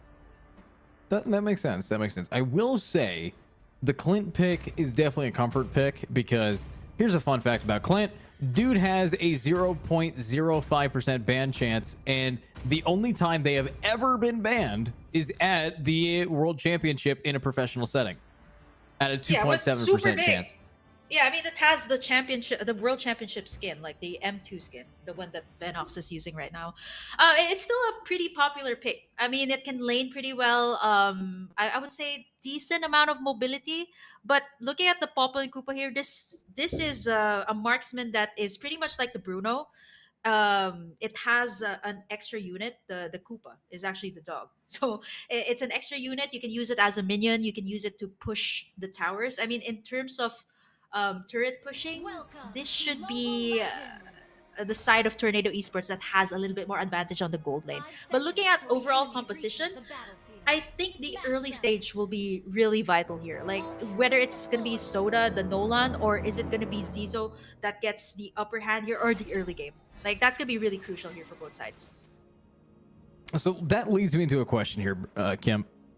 I need to know, who do you think has the late game? Because with how both of these teams play, they're going to try to force the late game. Oh man, speaking of the late game, I think overall composition, accounting Joki's hero here, this is also pretty much a late game hero. Still like the Franco, the second skill, you have to make sure that it hits the right target. Like, just like that. Like the second skill, you have to make sure that it hits the right target. If not, it's completely useless. So Okay. overall, I'd still have to give it to Tornado here, the ball pull and Koopa for late game. But I mean, overall, above all, still has a great amount of late game damage. So I'd still say above all. Okay, and I like the fact that Gem is actually landing his abilities this time, and they're harassing great, but Maro goes in with the first blood, the combo from Joki as well. They just work it together, and they might be able to find another one, and with that slow, they can line it up. Joki might be able to grab it. Joki can't go another. Can't go under that. No, not yet. And almost hits it. Yeah. Clean attempt, but wait, it's not over? Okay, yeah, Soda was gonna try to go in. Maro's a little bit low. I'm not so sure if Zizo... Yeah, these are heroes that can dive. Yeah. Oh my god, wow. that Zizo movement just... diff, that was so clean. Yeah, I mean, just got outplayed like that. I mean, this is the type of composition that it just messes around with your mind. Like, you can completely outplay people. Say the Nolan, the Guinevere, even the second skill can really throw you off. Like you're not sure if you're hitting the right target here, and the Nolan can actually assassinate the backlines here of Tornado. So I think Soda's gonna build this up to be a damage Nolan. So they, for the side of Tornado, they have to be extra careful of the backline damage here from above. Yeah, I do see that Maro might not be able to get out of there, and that is going to be the first trade. But Soda's here. The other Valentina needing it, but what a jump in. Mahmood is going to be able to clean up one, and that is the turnabout that they desperately needed. An airborne and shut down. Kakashi might be able to back it up, and yeah, because Joki's just going to be sitting here, not even really focusing on the fight, more just focusing on getting that CC, getting that last hit, is actually getting the money middle of the fight. And oh, great position from Joke, great position from Gem, but even more trades come through, and I gotta hand it to him. The way that Joki has just kind of demanded presence from Tornado, there's so much respect given to that player that I think it might be a problem in less than 5 minutes here.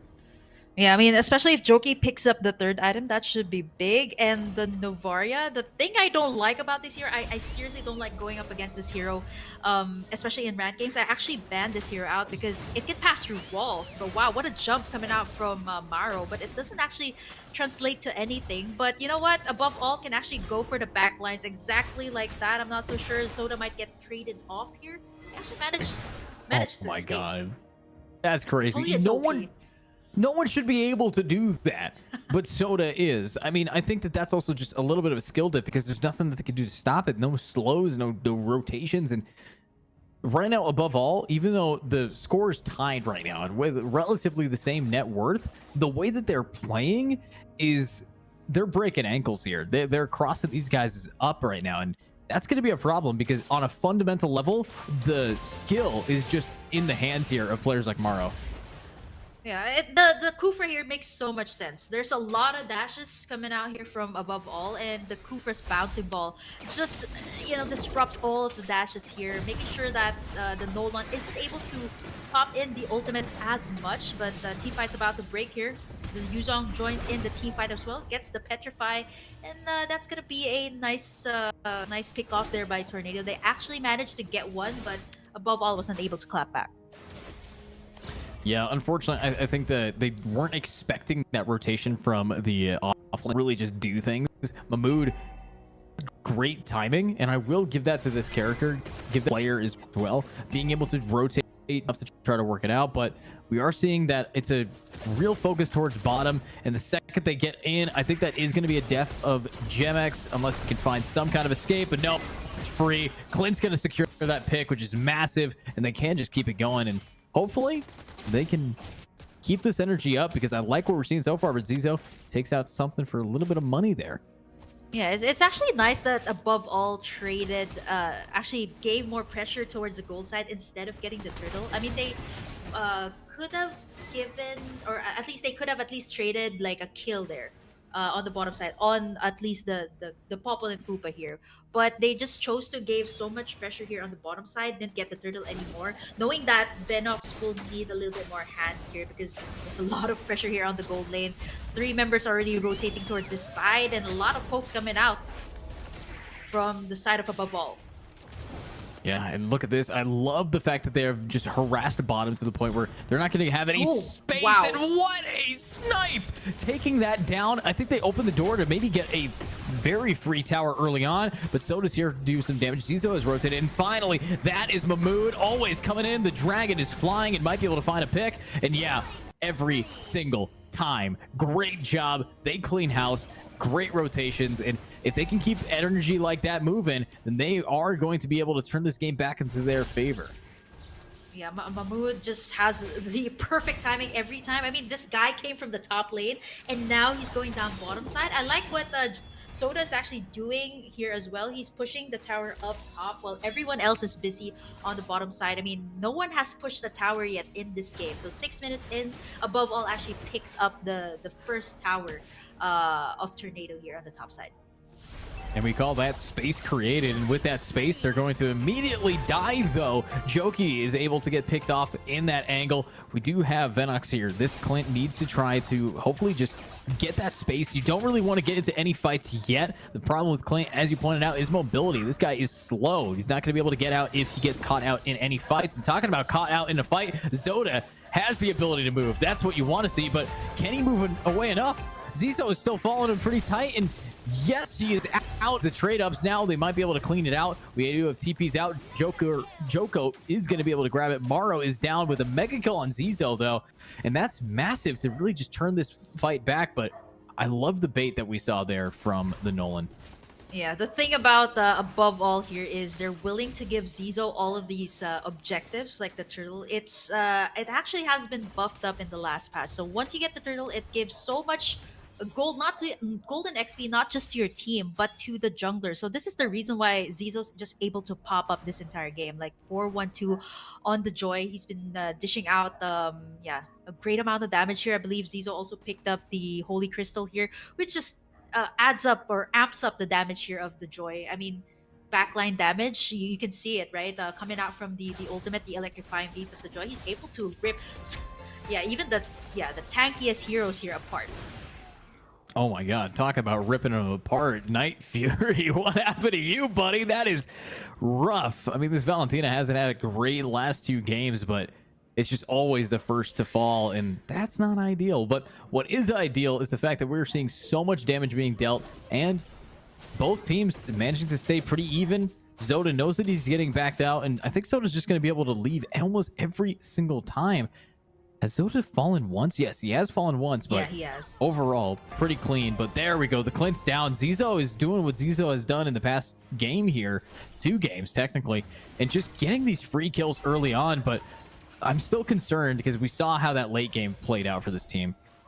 Yeah, I think the thing about Tornado is, despite the fact that they've been getting all of these kills, like Zizo picking up all of these kills, they haven't converted these kills to objectives yet. Like, if you notice, like, they're just going for the kills here. They haven't been pushing any towers, but yeah, just as I was saying, they haven't been able to push out any of the towers. They take down the mid. That is something huge for Tornado. The Lord is coming up, so this should give them so much more space to take that major objective there. Yeah, and not taking objectives. Instead, they're taking some kills. They might be able to find another one, but the trades are coming through. Maro's actually still standing, which I thought they had fallen. But talking about players that should have fallen, Gem X walks away with no HP. And I love the just presence that Zizo is bringing to the table. Might be able to find a pick here if they want to be even more aggressive, if they got to wait for their cooldowns. But I don't think that above all wants to wait for anything. They needed to make space. They have tower top. They've gained a tower top, but mid needs to fall or they're going to be running into a real issue here soon. So hopefully they can set up a gank and force a fight while people are kind of split off. Yeah, I mean, the only hero here for above all that can actually... Wow, what a nice set there by Gemex. Ooh, can he actually pick off 2? Yeah, Maro's really low as well as Kakashi. Yeah, Mahmood just can't be stopped. I mean, that dragon is just flying right on into him. Guaranteed stun, guaranteed kill, guaranteed picks, keeping it going. Mahmood's currently sitting at 4-0, and that's actually going to be a tower destroyed over time by just creep waves. And bottom is fallen. And look at this. They might not even be able to get a tier 3. The space created. They This is should be exactly able what to. you want. Yeah, I mean, this is a Popple and Ku. See, it has this extra unit that you can just keep on pushing the turrets. It's pretty much like the Bruno, and that's what the Tornado's doing here, creating space. Yeah, I don't think the Popple and Koopa should be able to escape this one. That is going to be a 4-man gank on the bottom side. I mean, for the price of the Lord, I would say that is still pretty good. And Zizo hasn't been shut down yet. So this is still pretty much Tornado on the driver's seat here as of the moment, right? I mean, speaking of on the driver's seat, Night Fury 032 on the Valentina, and we haven't seen it pick up any of the ultimates yet from above all. Yeah, we haven't seen too much, but look at that. The shutdown is going to be here. Big pick. Killing spree for Soda as well. That's going to be a ton of gold over to the him. And that might be able to really slow these players down with Mahmood not being able to be in a lane to farm. Obviously, the Lord is going to open the door. Might be able to help them grab this, but I don't think it's actually going to help them take the tower. They don't push as a team with the Lord, which I think is a massive misplay, but they might have a real way to take it. They distracted with the Lord bottom, takes up mid T2, and they have so much space now, but I don't know if they're going to be able to get out here. Kakashi going extra ham. Why is Kakashi going so aggro? It works, though. Yep, he's able to eat up the shields, and they're able to get a double kill for Soda there. I mean, Kakashi just being able to do things. I mean, it's understandable because apart from Maro, Kakashi's the only one that has CC here. Now, wow, triple kill? Going for the shutdown as well onto Gemix. They pick off 4 here. 12-minute mark. Above all, they just keep doing this mid to late game. They still find ways to actually take someone down. I mean, overall, the macro gameplay, macro, micro, it's still above all that has the leverage here. All they need to do now is at least push the second tier here of Tornado Esports' turrets. I mean, if they manage to at least take this next Lord, this should give them a little bit more advantage, right? Tornado has been pushing all of the waves so far in all of the lanes here of above all. Yeah, I will say, though, fight, even though it went beautifully for above all, it did cost them the tower tier 3, which can be a problem bottom later on. So, I mean, you got to find the silver linings here if you are Tornado. You got to find the ability to, you know, breach in the eye of the storm, as you might want to call it. But these players are about to be rocking in. Gemex is caught out, and that's going to be a free pick if they have enough DPS in time. And I don't think Gemex is out. No, Jokey gets it down. Final blood on that. But so far, above all, it has really just dominated in the kill department here, and they are now pick up towers as well. Clint doing his best job, takes the final tier 1 at bottom. Yeah, Gemex has all of these, has been landing these really nice sets. They do, like Gemex has been getting some good follow-ups as well from Tornado Esports, but the problem is that above all is starting to just go for these isolated pickoffs, which is kind of working for them, right? Like you think that they're trying to start a team fight, but they actually did a lot of good isolation plays here, especially in the pickoffs earlier. Now the lore is going to be worked on here by Zizo, half HP already.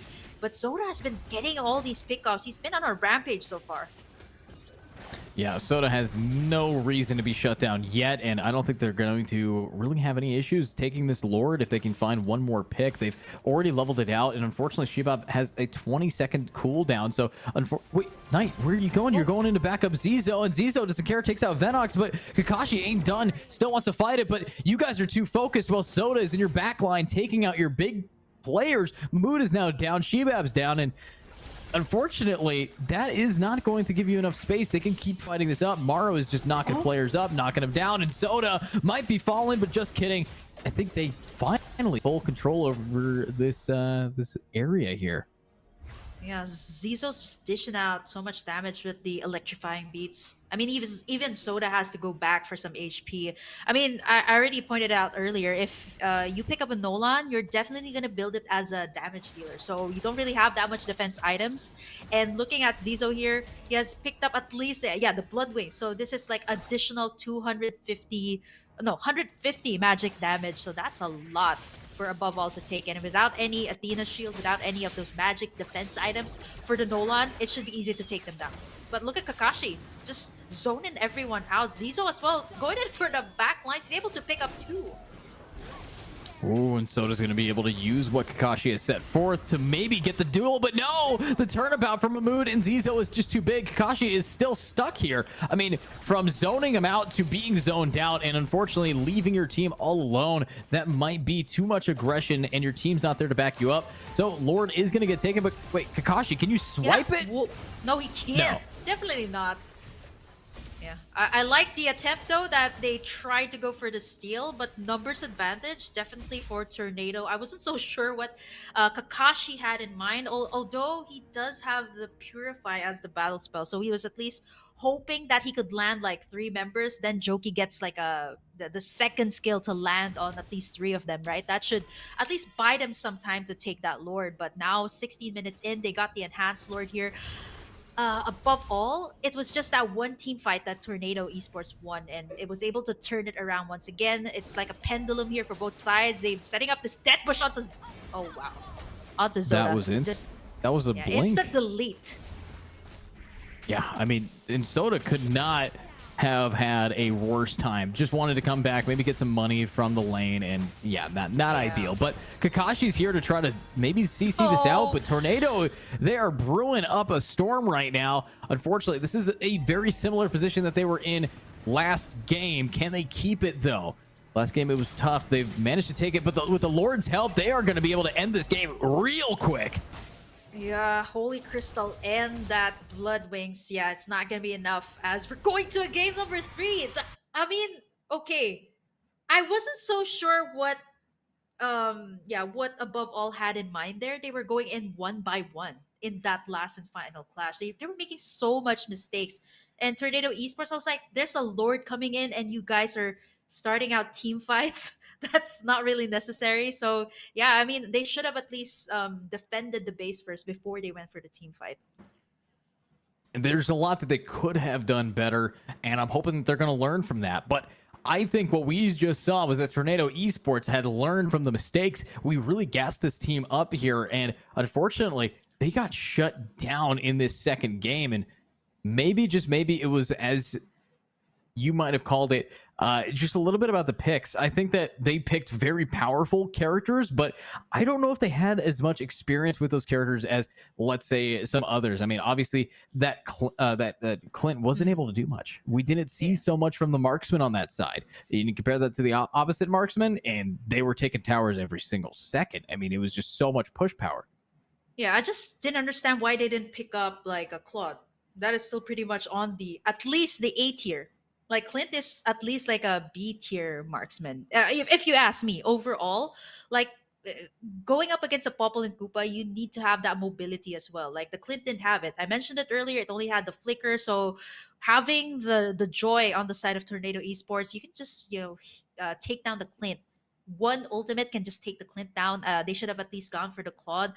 That would have given, above all, a little bit more leverage when it comes to the team fights. But yeah, it's a weird draft. If you think about it, like when you see all of these heroes open up, right? Like, oh, this hero's open and Guinevere's open, Valentine is open. You're gonna get really greedy, right? And just pick up all these heroes for yourselves, and you don't actually think about how the overall composition of your team will be like.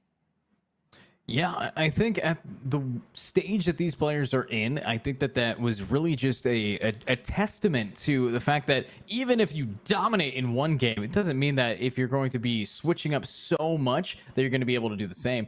Mahmood, especially, proved themselves that consistency is king, and they were very consistent in this you pick. And really just that dragon coming in almost every time. The early game was dominated because of the rotations, and they rotated with their team. And that's what makes the cake. And I think that this team won this last game was because they were able to say, okay, we had mistakes, but let's make corrections. And now let's see those corrections on our highlight reel. Yeah. I think above all actually did pretty well here in the early game. What was different here for the side of Tornado is that Zizo was just able to pop really early, although Soda was able to catch up in mid to late game. But I think overall, like Tornado was able to work really well with this type of lineup and having the Kufa, right? Having Gem X actually set up with the Kufa here with the Tyrant's Revenge, it just gave Tornado Esports so much more advantage in the team fights, right? Having someone to make the plays here was really a big factor. This was one of the big wins for the side of Above All. They were able to get at least like 3 or 4 kills. This was the pick off on the Gemex. I was like, okay, this is good for Above All. They're able to get these solo pickoffs, but this is actually the part where it starts to get really interesting. Isolated team fight, they were able to, I think this was the part they were able to shut down Soda. I like what Mahmood has been doing. You did commend him in this game. He was actually zoning out the backlines really well, which is exactly why Tornado Esports was winning in all those team fights. Zoning out Venom, the marksman, and even Jokey there. So I mean, you being the damage dealer, you being the backline damage dealer, you want to be in a safe spot. And with the dragon flying on top of you, trying to get that petrify onto you, it's not going to be really easy to get that good positioning, especially if you're the damage dealer. Yeah, and looking at that, I think that maybe the MVP, yes, obviously Zizo was just insane at jumping on these supports in the back line, jumping on these squishy marksmen, and that really led into their favor. But Zoda, I gotta say, Soda did such a great effort. I mean, really was able to mow it down. Kakashi as well was able to, as you put it, zoning him out. But I think Kakashi bit they could chew a lot of the time and wasn't able to be as in enough of the fights because they were so focused on doing what Zizo was doing without the same like efficacy there. Yeah, I mean, it makes sense that Mahmood is more present in the team fights because he doesn't really need that much mana. All he needs to have is that energy. Like, you build up that Hunter Strike, the second item, you can at least join in team fights. But as for Kakashi, it's actually pretty interesting that the Esmeralda didn't build up the talisman. Like, so it's kind of understandable why he isn't present in the team fights because he has to go back to the base for mana. So I mean, usually like you build the Esmeralda to have like a mana regen. Like having the tough boots, it doesn't give you that much mana. Building up the dominance ice, yes, but not having the enchanted talisman, that's something big for the Esmeralda, which is probably the reason why he hasn't been able to join the team fights until it was the late game, where you've seen like Kakashi zoning everyone out. But by that time, it was already super late. And speaking of Kakashi and Maro, by the way, um uh they're both roamers of their team. I'm not so sure if it's still their current team, but their team in MPL, they're both actually roamers. So they actually fielded Kakashi here to be the XP lane. So I'm not so sure if that's a big of a difference, or I'm not so sure if above all will put Kakashi back in the roam position, Maro into the XP lane later on, since they're trying out this new roster. I'm not so sure if this is like a premonition of the roster that will be in MPL in the next season. So I'm not so sure. Yeah, I don't think that they had too much synergy there with these two Turkish players. I think that they really just weren't able to do much. Joki though and Mero, they have to be a group here in. Sorry, the way that they were playing, they were so beautiful in that mid position. The way that the early game went for Joki and Mero was just getting these kills. The word enabler is always a great asset to a support, and Mero was an enabler for Joki. Joki would not be 8.2 without Mero going 4.6. It's just a trade-off that has to happen. The problem though is when you compare that over to some of the other players on this roster on the side of Tornado, they don't need someone to enable them to get kills. If you're Zizo, you just run in and you get the kills. So I think if they want to win this next one, they're going to have to do less sacrificial plays and more just hot shot kind of rock. Yeah, Kakashi. Yeah, speaking of Kakashi, like just a very interesting trivia because I casted some of their games, and Kakashi is actually one of the most experienced players in their roster. And if I'm not mistaken, he should still be the captain here, since there was a time he actually went from being a player to a coach. Then he went back to being a player. Then it became like someone in the product. I don't know, like Kakashi's like this all around guy. So pretty much like you, like you you played professionally for a while, then you became a caster, something like that. So Kakashi, I would say, has to really step it up here, in this game, because we haven't seen his presence so much yet in this game. Like being Yeah. the XP laner, it's different. Like being the roamer, you can be the shot caller, but Kakashi this time playing a different role. I think it just affects the overall synergy as well of above all. Yeah, I think what we really need to see here is if you're a veteran player, act like it. If you're going to be someone who is in that coach role, be the IGL, be able to just group your team together. Kakashi was doing their own thing for a lot of that backline, that zoning that they were doing, and not really regarding a lot of the issues that were being had on their front line. We saw the supports getting taken out because if Kakashi's running in, who's running past Kakashi? Well, 4 players. So it kind of balances out. But as we are going to be jumping into our next game pretty soon here, I'm excited to see how this match is going to end, because we still have more gameplay here afterwards. We have another one that is going to be coming up here as well. So if you're a fan of Mobile Legends, stick around, because we have so many just really solid players here. But as we're sticking around, I think we have a new draft for this match. Yeah. Still, it is going to be above all on the blue side. And looking at how they drafted for the past 2 games, there's only one common denominator that I see, is that they pick up a pseudo roamer here, or a pseudo tank.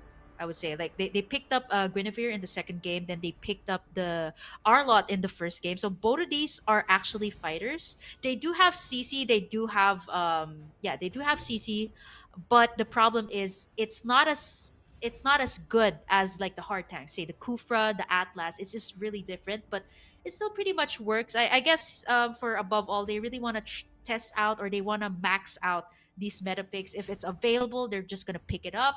And now they start off the bans by taking out the Joy here, respecting Zizo as well on the Joy in the last game. Played a really good Joy. It was actually the MVP. If I'm not mistaken, they were on the blue side last time. They also banned away the Angela, not unless they want to let it slide, because they can actually pick it up.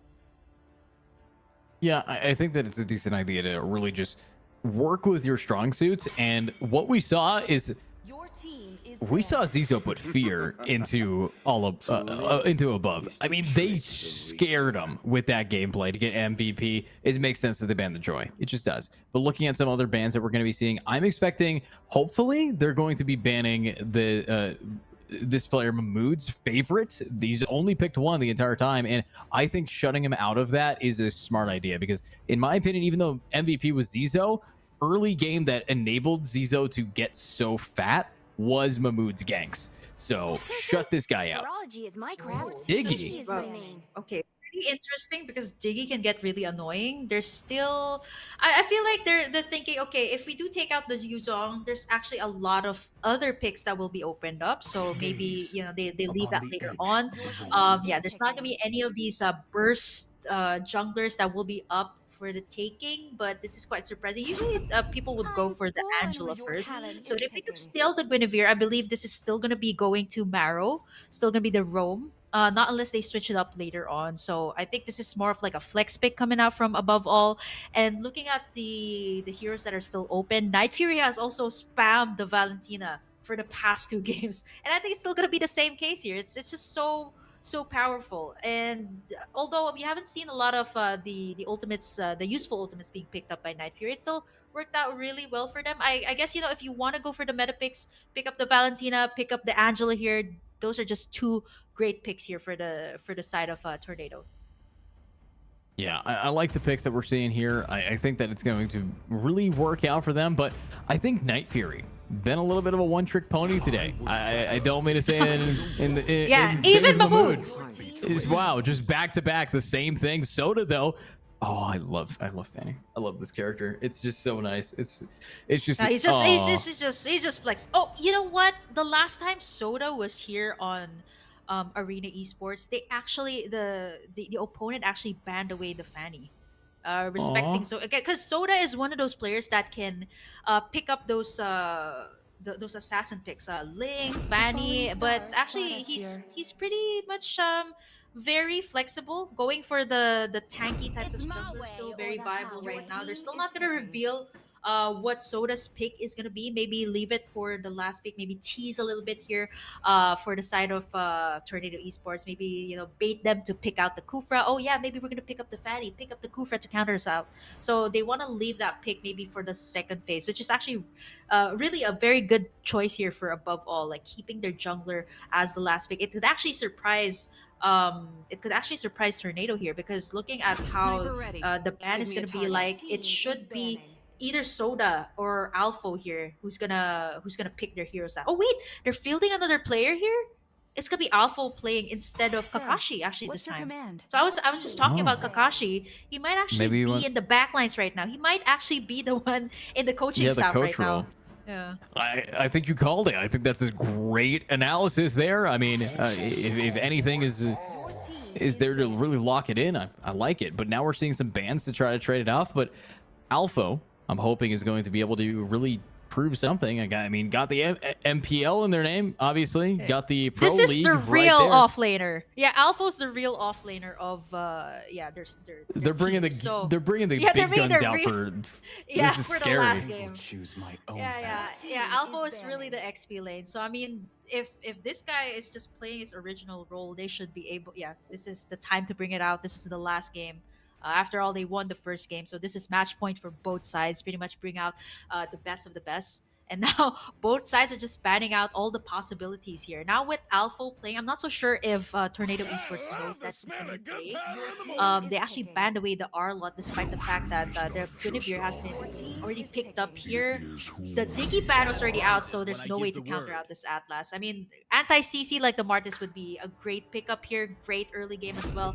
But now Alpha actually bringing out one of his strongest picks as well here. This is actually one of his signature picks, the Khalid here. So yep, I think for this game, above all, is just bringing everything to the table. Wow. And if they bring everything, we're going to have to see it bring down the roof here. Obviously, you could tell the gloves are off for this team. They've rocked in some really interesting picks, and they're bringing a whole new player to the board, and that's going to really just put a lot of pressure on Zizo, who single-handedly carried last game when it came to doing some real damage. So we need to see somebody who can try to blitz some of these players down. Joki cannot stay alive. Guinevere, Maro cannot stay alive. Venox definitely cannot stay alive.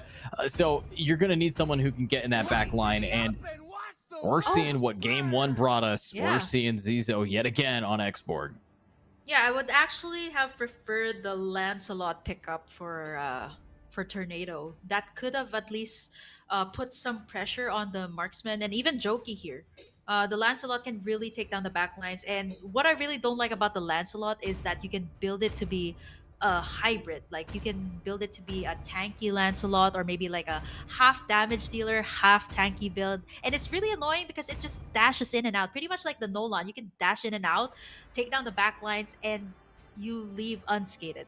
Like it's just I guess it's a really good pick. I'm not so sure. Zizo just probably wants to go for the comfort here since it's already the last game. But looking at the overall picture, I still like how Tornado Esports just picked up a very textbook type of draft here. It's a very balanced type of draft as compared to the draft here of above all. It's I would say 50-50. If it works, it works. If it doesn't work, well then they're done for here.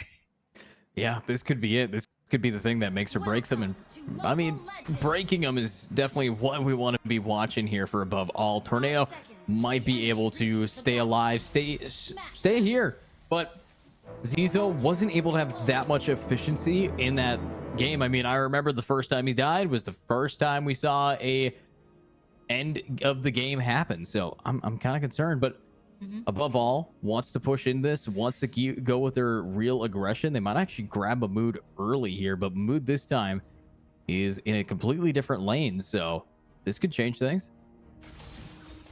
You're gonna bring out the big guns. Alpha, he's really comfortable with this lane. This is the lane he has been playing in the professional league, and I think above all, right now knows it's no longer the gold lane that you need to pressure. It's actually Mahmood here, who has been so proactive in that last game, and they need to shut him down early on. So I like this rotation coming out from above all, so they know that Venom can actually at least pretty much handle himself in the top side. I mean, the Leslie's not gonna do that much damage in the early game, not unless yeah, not unless Tornado's gonna go to that top side. But yes, pressuring this bottom side is a big factor to the rotation here of above all. And I like the adjustments that they're actually doing in this game. They're actually gonna be able to take down at least so much gold plating here before Mahmood comes back. So this is a very, very big advantage in the off lane here for above all. Well, let's see if they can really bring that energy to the forefront. We're seeing a little bit of damage being dealt, and already a lot of fighting down bottom. Zizo is going to have to just go for their little tap damage, but as you said, Alpha is very confident in this. Look at that. They are just completely zoned bottom. They've taken half of the tower here, and they're unpunished with how much space they get for free. However, this is 4 players for above all down here in this lane to really start to heat things up, and sometimes crowding a lane could be a problem here, but if you grab the turtle, it's going to be all worth it. Yeah, the thing about above all here is the reason why Zizo was able to pop. You're right. It's because of Mahmood, and also because he's been winning his lane in the last 2 games. I mean, they did lose 1 game, but it was a big factor that Mahmood was able to join the team fights. Zizo was able to get the turtles, and now with the rotation that above all is doing on this XP lane, it just really contains Mahmood in his lane. Like Alpha's already level 4, Mahmood just turned level 3 here, so that itself is already a huge win for above all. And this also gives so much space to Soda and Venox to actually scale up in this game. So with Alpha containing Mahmood here, they shouldn't really be worried about the Yuzong to join in the team fight. So later on, they can actually take care of the top side. I think they should be able to take down the Leslie there. And yeah, above all is just going all out in this game. Early game, they're doing really well. And this is exactly what they need to do because they have a Martis. They also have Alpha on the XP lane. They can be super aggressive here. Well, let's see how they're going to be able to really duke it out, balance it out, go forth with some DPS. We have Joki in mid. This time, Joki might have a little bit of an issue. I like the fact that Valentina is mid this time, but Venox has already taken towers. God, they want to end this fast. They have a 3k gold lead from all of this, and Maro going in with that, and so clean. But can Zoda get out? I think they can. The stun lock's coming in, and Venox is right around the corner to try to back him up, and unfortunately, that range from Leslie is just too strong. Yeah, shut him back, and there's just so much team fights happening here. Lots of pokes coming out. Can Venox? Oh, wow. He's able to outplay the Leslie there. I actually got confused for a bit because Night Fury actually picked up the ultimate there of Venox. So I actually got confused for a bit. I thought it was Venox popping in that ultimate. But now Venox actually going to get Punish up top. Yep, they should be able to get this one. But again, above all, won the trade on the gold lane, even on the bottom side. So this at least should give them some breathing space in this game. 13k, 3k gold lead in the 4-minute mark. This is big for above all. Now the question is, can they actually, bring this lead to a higher level? They're able to take down the tower up top. So I think by this time they should ask Alpha to switch out with Venox. Yeah. I will say, though, Alpha is here to stay. Look at that damage. Might be able to get taken out. And yeah, the slay is going to come through. But look, it's Mahmood. Always ready. And this time bit off more than they could chew. Because you weren't able to win that lane, you're not strong enough to pull off the same or similar plays. And that could be a real issue here. So far, Above All is setting up. And here's a fun fact about Above All. This team composition, this roster is actually the exact same roster for Team Occupy, the Egyptian team. So I like that we are seeing them just all together on a pug team while still the same bros, still the same dudes wanting to duke it out. And now all of these members from Team Occupy that are playing for Above All, they're actually playing with their main role, and that itself is just stating that Above All wants to take this, and now they are on like 7 kills 5 minutes in. This is just Above All just creating so much pressure in the early, and it's exactly what they need to do, right? I mean, once the Leslie is able to get the items, it's not going to be easy to take it down. I mean, only Maro can take it down. Joki perhaps, but Maro has been so good in this game, getting in a lot of those ultimates up, as well as double kill earlier on the roam position. It's just really good. Even Zoda here is being super aggressive on the takedowns on the back line. Zizo on a killing spree, but I don't think that is enough because Above All, 19k lead as compared to Tornado, and they've taken in at least like 2 or 3 towers, going the 3rd, by the way. Wow.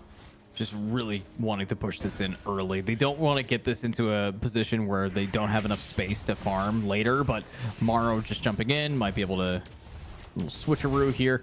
But look at how stacked mid is for Tornado. They don't have that much space to really farm much. We do have Zizo currently trying to just balance out by getting as many jungle defeats as possible, just keeping it going. But Alpha is here, Joki is ready, and I think they want to shut down as much money as possible for those hands, because they know what Zizo can do with this character from game one. Yeah, I mean, the only one that can actually take down Zizo here should be Venox. And now, I mean, above all, Venox has just been so aggressive in taking down this lane. Wow, lots of folks coming out, but I think a team fight is about to break out. Jemik's gonna try to go for the back line here. Unable to find anything, though. Oh, an Alpha plus Soda just too strong. Zizo finally jumping in, but left half HP, might be able to stay alive. Just kidding, you're gone. And that's going to be a shutdown. Another one down. And talking about another one down, there's a tower that does not get to stand any longer. 24,000 for above all. And I mean, the turtle's just about to spawn, the last turtle of the game. That's how fast this game is going. I mean, 7 minutes in, they've taken in at least 4 towers for above all. This is just them making a statement that we're not going to repeat the mistakes that we did in that last game. And having Alpha here just enables the entire team here of above all to be as aggressive as they are right now. I mean, looking at Mahmood's stats, 0-0. This is not something that you've seen in the last game. Like, Mahmood was just on a rampage earlier with this Yuzong, and now they were able to contain it, care of Alpha. And it just worked so well here for above all. They were able to take down a lot of the towers, and they can be equally aggressive here as well. I think they are also trying to pressure in the jungle camps here for them. Yeah, and they're bringing not only the pressure, but the kills. A killing spree. Alpha, don't get too aggro, or you might be turned on. And yeah, that is going to set it back just a little bit, but so nearly finishing off Zizo. They're all the way back in the fountain as their towers are falling. Another tier 2. Let's find the final one. A quick rotation of mid. They're going methodical on this. They're taking top, taking bottom. They're taking everything one tick at a time. And now they're going to have to take it together, as this is a new fight to try to grab it, but could be a little bit too aggressive here. I don't think that they really have that much to work with, but no, Maro might be caught out, and that is a dead Guinevere. Oh, just kidding, I lied. Yeah. They're still on it. Yeah, wow. I mean, Tornado here has been like back and forth on the team fights, and Maro, wow, it's a shutdown. And yep, that's gonna be Soda diving in as well for the final pickoff. That's 4 members. What just happened there? I mean, it all started with okay, so I think Maro was willing to be the sacrificial lamb there. And yeah, the taunts are coming in here for above all. They're that confident that they will take this game. Yeah, I think they're incredibly confident, because the way that they're playing, it's just perfect. I mean, they brought Alpha on. All right, they brought their big guns out. Yeah. Case in point, Soda's here as well. I don't think there was a lane that they lost. Well, there is a shutdown and a player that they lost, but I don't know how far that's going to go. But maybe getting too greedy could cause some kind of discrepancy. But the difference in net worth is 7,000 right here. So if they want to start turning it around, they have to do so now. Yeah, Maro once again with a nice setup here. Zizo does not have his armor, and I think they shouldn't force out a team fight here with Venox. Yeah, this is exactly what Mahmood is good with. Taking down the back lines. Like, you see how, Maro was trying to zone away Zizo, but he completely forgot that Venox was completely unprotected at that clash, and now it actually bounces back to Tornado, and they were able to pick off 2 right before the first Lord of the game. Ooh, and Alpha going in solo is just going to grab Shebab. That is not good. Shebab should not have been able to be taken out so easily, but that's the power of a marksman versus the power of Alpha. Now, we are going to be seeing them try to go for Lord. I don't even know if they have the strength to take out Lord without that marksman, without that real DPS, and I think they don't know either. And with all the zoning that they're seeing, Mahmood almost gets one hit by Joki, and there is a lot of damage to be dealt. Soda is back online, and we're finally seeing the Guinevere just booking it as fast as possible, but are they going to be quick enough to see Zizo taken down here?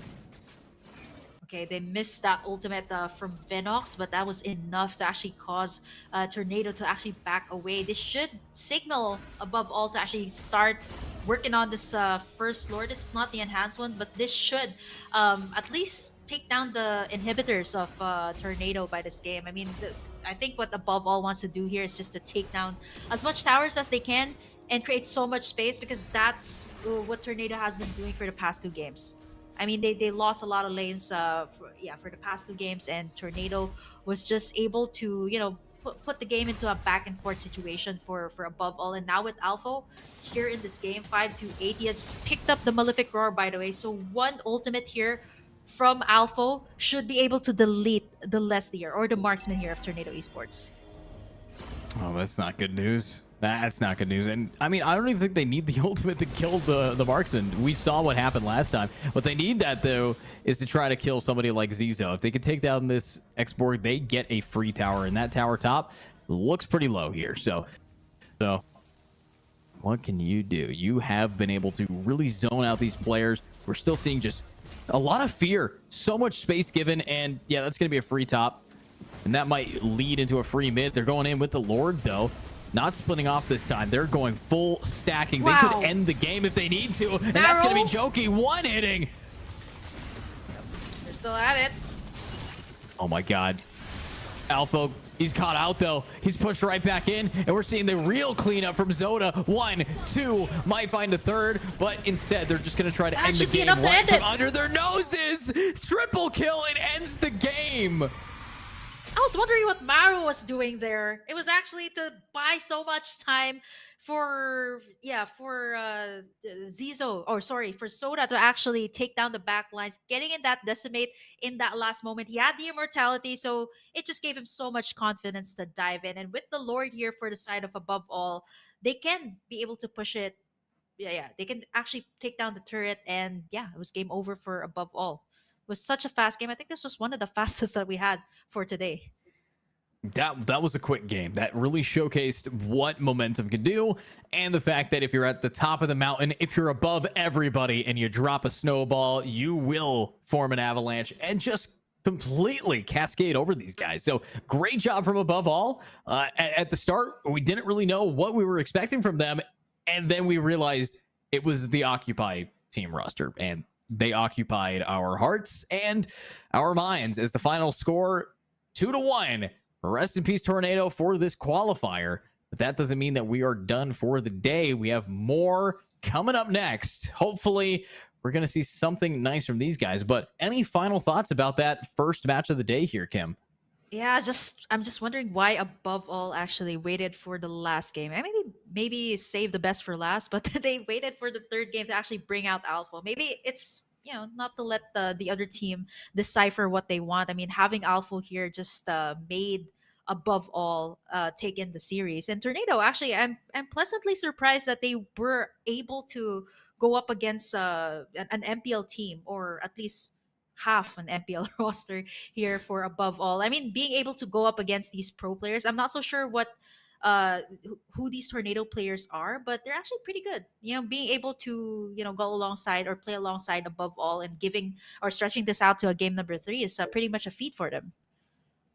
Yeah, I think you're definitely right about that. They had what it took to push them forward, and you got to make a name for yourself here, especially when these are some of the best teams in the MENA region. They have really proven themselves here, and I think getting one round on, that's something that they can put on the fridge. All right, that's something that they could be a little bit celebratory of. But looking at that being our game, I know that we have to wait for our highlights here, which should be right now. Perfect timing and perfect gameplay from above all here. Yeah, that's super. I guess this is probably one of the cleanest games that we've seen. We've seen a couple of clapbacks here from Tornado Esports. A bit of overzealousness coming out from above all at times, but they still managed to pull it through. What really worked well here for above all is that they actually shifted their rotation towards the XP lane. And after that, it was so much more easy for Venox, even though he was able to shine in this game. Alpha and the rest of the team, even Maro as well on this Guinevere, was able to shine really well in this game. I think we reached like 20 plus kills by the end of this game, and it was overall a good game for Above All. I love the clapbacks from Tornado Esports, but it just was not enough. I mean, having a huge lead here for Above All, it's gonna be hard to bounce back. I mean, there were times that there were openings, but Above All was ready to take this in, and having Alpha there was, I think, it's a really big factor for Above All in this game. Yeah, I mean, it was just, the gameplay went above my head, but they were so clean with it. The fact that they were so hell-bent on just ending the game, they got that was one Lord, and the game was, if I can recall that was insanely quick. So great zoning, great skilling, and I mean, our highlights feel like the entire game. I mean, that was so fast. A 12-minute game, 13-minute game technically. So I don't think we're going to be seeing another one like that today, unless there is. I mean, actually, wait, no, we do have another team that is. Yeah, we have another. No, I'm saying I don't think that the next match that we have coming up is going to be nearly as fast as that game right there. Yeah, we'll just have to find out. It's going to be happening, yeah, right after this series. So I think it's going to be Okami and Friends. And let me pull up the other one. That should be Exodios. Yeah, Exodios and Okami and Friends for the next match. So still a best out of 3 series. But yeah, closing out this last series for the day. Looking at the stats here, everyone is a gold medalist for this game. So yeah, no one's a silver medal. Pretty much, it really sums up the entire game. Everyone was just pretty much activated for Above All as compared to the past 2 games we're in. I'm not saying there's a weakest link, but this roster of Above All, having Alpha there just really made Above All win that XP lane. And looking at Mahmoud's stats here, I mean, 252, and he's the only bronze medalist for Tornado. It just kind of says a lot about the rotation of Above All. Being able to shut down Mahmoud and respecting Mahmoud as well on his lane was actually one of the keys to victory here for Above All. And having Alpha there being extra aggressive in the early game, it just made it so much easy here for Above All to actually be able to make the plays that they want for this game. 24-12, but still I would say Tornado had a lot of good at least like counter punish here up against Above All.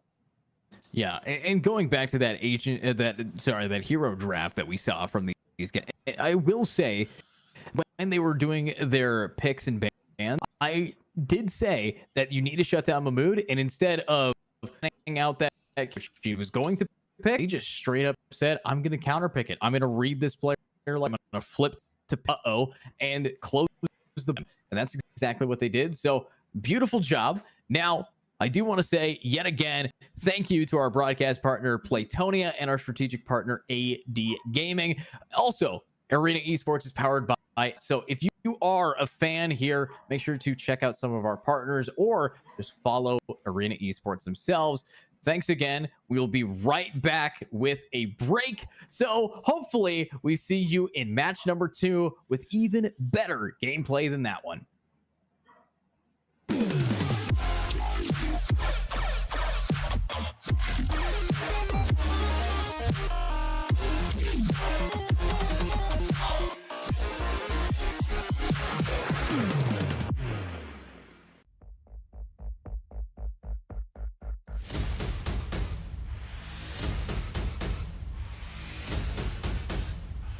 Let's do this, Abu Dhabi!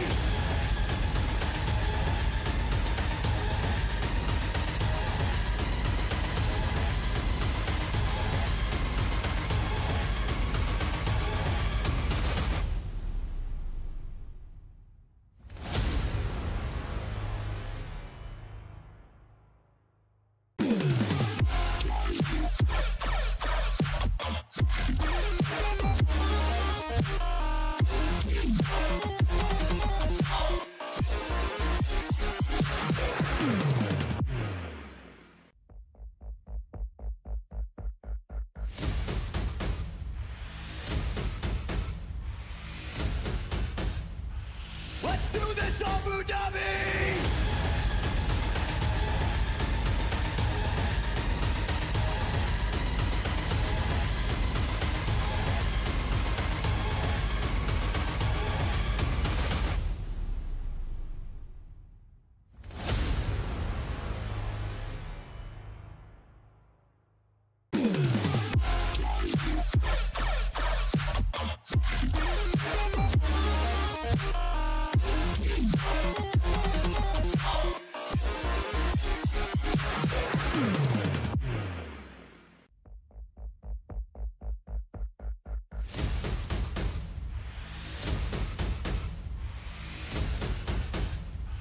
Let's do this, Abu Dhabi!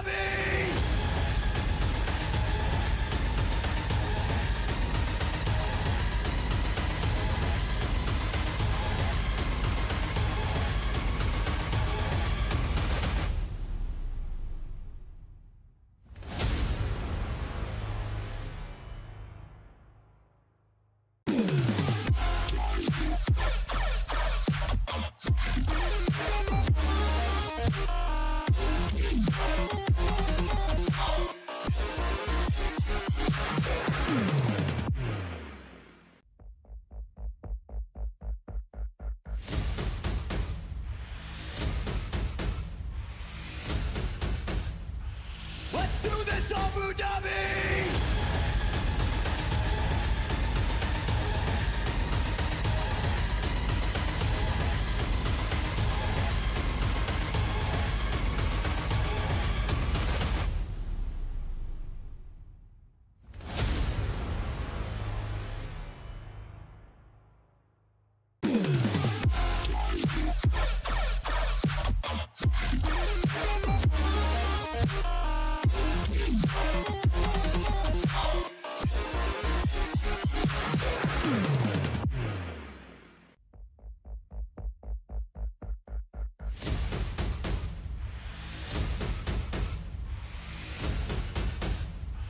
Let's do this, Abu Dhabi!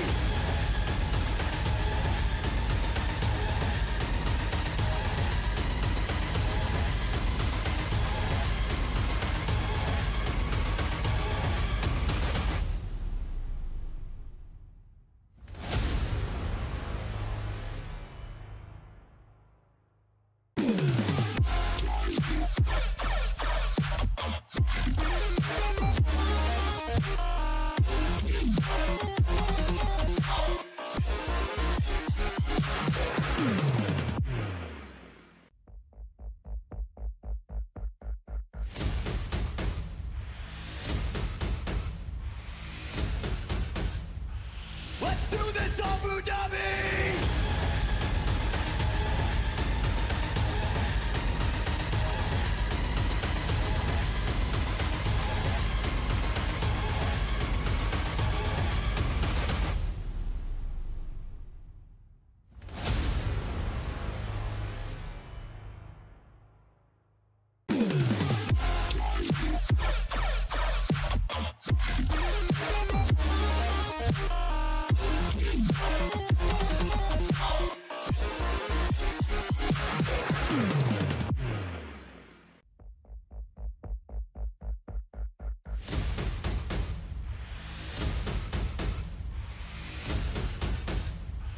Let's do this, Abu Dhabi!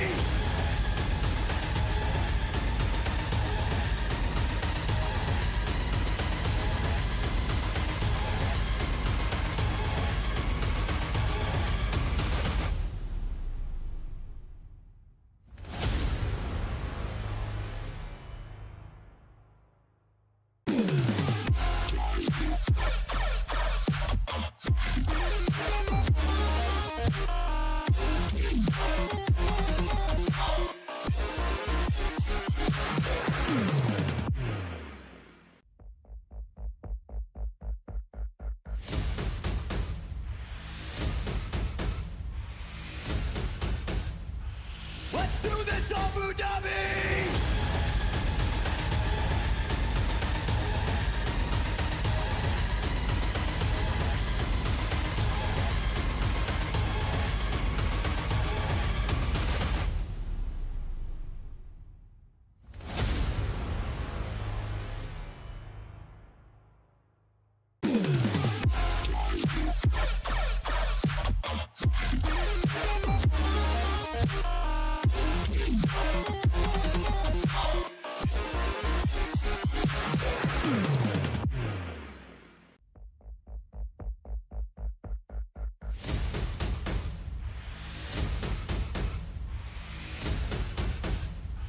Let's do this, Abu Dhabi!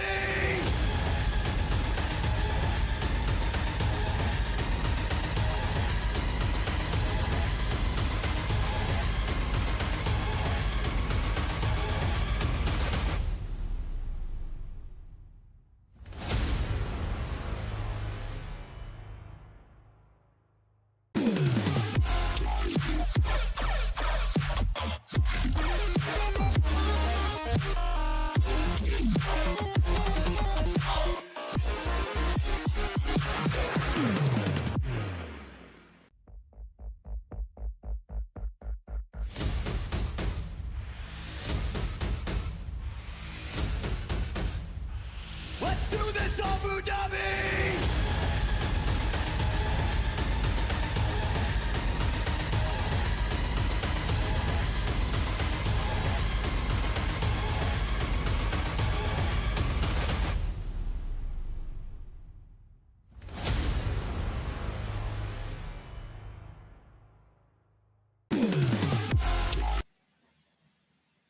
Welcome back. It's just me once again. Yeah, it's gonna be me and you guys once again. So I'm gonna be reading your comment section, the comment section actually on the live stream. So yeah, welcome back to Arena Esports MLBB. This is gonna be the Invitational Qualifiers Q3. We're still gonna have a Q4. So if you guys are interested to join, check out Arena Esports. That's arenaesports.ae for more information about the tournament, about the qualifiers. So if you guys missed out last week, if you guys didn't make it last week, feel free to join us again in Q4. So now we're going to the second series of the day, and we just finished the first match or the first series of the day, a best out of three, and above all was able to win the series with a 2-1 up against Tornado Esports. Again, if you guys know these players or if they're actually playing with another IGN, let me know as well. It's really interesting because some of these players, like players from above all, they actually use their original account. So I know that these are players from Team Occupy that actually formed another roster to play here in Arena Esports. I'm not so sure if there are direct rules about that. If you're playing in MPL, you can't play here, but I'm pretty sure you can. Arena Esports, powered by It Is a Lot. Thank you so much to our strategic partner as well, and our broadcast partner, Playtonia and 8 Gaming. So yeah, it wouldn't be possible without you guys. Welcome back to series number 2. And earlier we've seen actually a push and pull between the two squads, Tornado Esports and above all. It was pretty even. I'm actually pretty surprised that Tornado esports was actually able to keep up with above all, knowing that at least 3 members of above all was actually professional players. So looking at Exodios, I'm not so sure again if these are professional players playing under Exodios, or is this like a completely new roster, maybe some rank game friends that decided to join Arena Esports. I mean, you guys are pretty much welcome to join us here if you guys think that you guys have the you guys are pretty strong enough to go up against these players, then go ahead and join us. We still have in the last invitational qualifiers that will be happening in a few weeks. Right now, we're in the Q3, going into the monthly. Let me double check that. The monthly finals, actually. So we'll find out later on who will be able to make it that far. And then after the monthly finals, we're going to be having our playoffs as well. The top 8 teams will be playing there. And of course, we're going to be having a land grand finals. So if you guys are in the vicinity, we're going to be releasing more information about that sooner or later. But stay tuned on Arena Esports' social media pages for more information about the LAN event. So that's going to be the top 2 teams that will be playing in the grand finals. And I've already seen a lot of these teams play out in the monthly finals. And I'm not so sure. It seems like everyone is pretty much qualified for the grand finals. But hopefully, I'll see you guys there. Hopefully, we'll see you guys there. If not, please be sure to join us in all of the action here in Arena Esports as we head over to our first game of our last series for today. And again, if you are pretty new to Mobile Legends, these are pretty much standard bans that are coming out in the ranked games. You've seen these heroes being played in the last series. So, namely, we haven't seen the Fanny, but it's I believe this is a respect ban coming out of the blue side. So Fanny, Joy, Nolan, Guinevere, these are pretty much S tier heroes in terms of the meta. So these are just power picks right now, and I feel like these heroes are shouldn't be let go of, or like let the other team pick up these heroes because they're too good right now in the current patch. If I'm not mistaken, the Matilda should also be banned away. I think that the hero is completely OP right now because of the flash of the Oasis. The one was actually banned away last game, but no one actually ever picked it up. I haven't seen any a team pick up the one just yet ever since the buff that it has received in the last patch. So looking at this is okay. This is, yes, Okami and friends. So I'm not so sure. Okay, so this is the roster from Okami from the last MPL. So I believe it's the same case as above all. They're filling out 3 MPL players. The rest, I'm pretty sure either they're also top global players, if I'm not mistaken. So looking at the first pick here, Matilda has been banned away, like what I mentioned. Guinevere is also out. So Angela, or some teams actually start out with the Valentina. But you know what? be so bold and pick up the Arlot instead. This is also a flex pick coming out from the blue team, knowing that this yeah, you've seen the Arlot actually being flexed as the roamer in the last game. So this can actually be the same case here for Okami friends here on the blue side. They actually picked a very good power pick here, very flexible as well. And looking at the side here of Exodios, this is actually also, these two are, yeah, flex picks as well. Like both the Martis and the Fredrin, these are just pretty flexible picks. Like both Martis and Fredrin can be flexed on the XP, can be the jungle role. I believe they're going to adjust on what the side of Okami and friends will be picking up in the second round. So yeah, the Martis is a great pickup. It's also a deny pick as well for the side of Okami and friends. It's a really good jungler. It's great for snowballing as well. You've seen it earlier with Soda, and now they pick it up. So this is just two power picks coming out from the side of yeah, from the side of Exodius. And now looking at the side here of Okami and friends, they actually picked up the Yuzong here. That was so good in the last game under the hands of Mahmood, but unfortunately it didn't close out the way they wanted it to. And now the Yuzong here, it's just so great for zoning the backlines. And I think for Okami and friends, this just kind of confirms the fact that this Arlot will go to the roam position. So it seems like this is the standard case right now. It seems to be a meta in this region. So again, it could be different. I mean, this was used once here in the Philippines, rocking it in the roam position. I believe that was Echo Philippines that actually rocked it. The M4 World Champions that rocked this Arlot in the roam position. It wasn't as effective in that game, but it's a great amount of CC, and I think it just pretty much provides the team with that pretty much like the ultimate of the Atlas and the Kufra. So I guess this is why the Arlot is being picked up first. I did point out the Angela was open earlier, so I guess the teams here, yeah, namely Team Okami and Occupy, actually want to go for CC instead of the support type of heroes, which is actually a refreshing change here for the meta, because for the longest time, guys, if you've been watching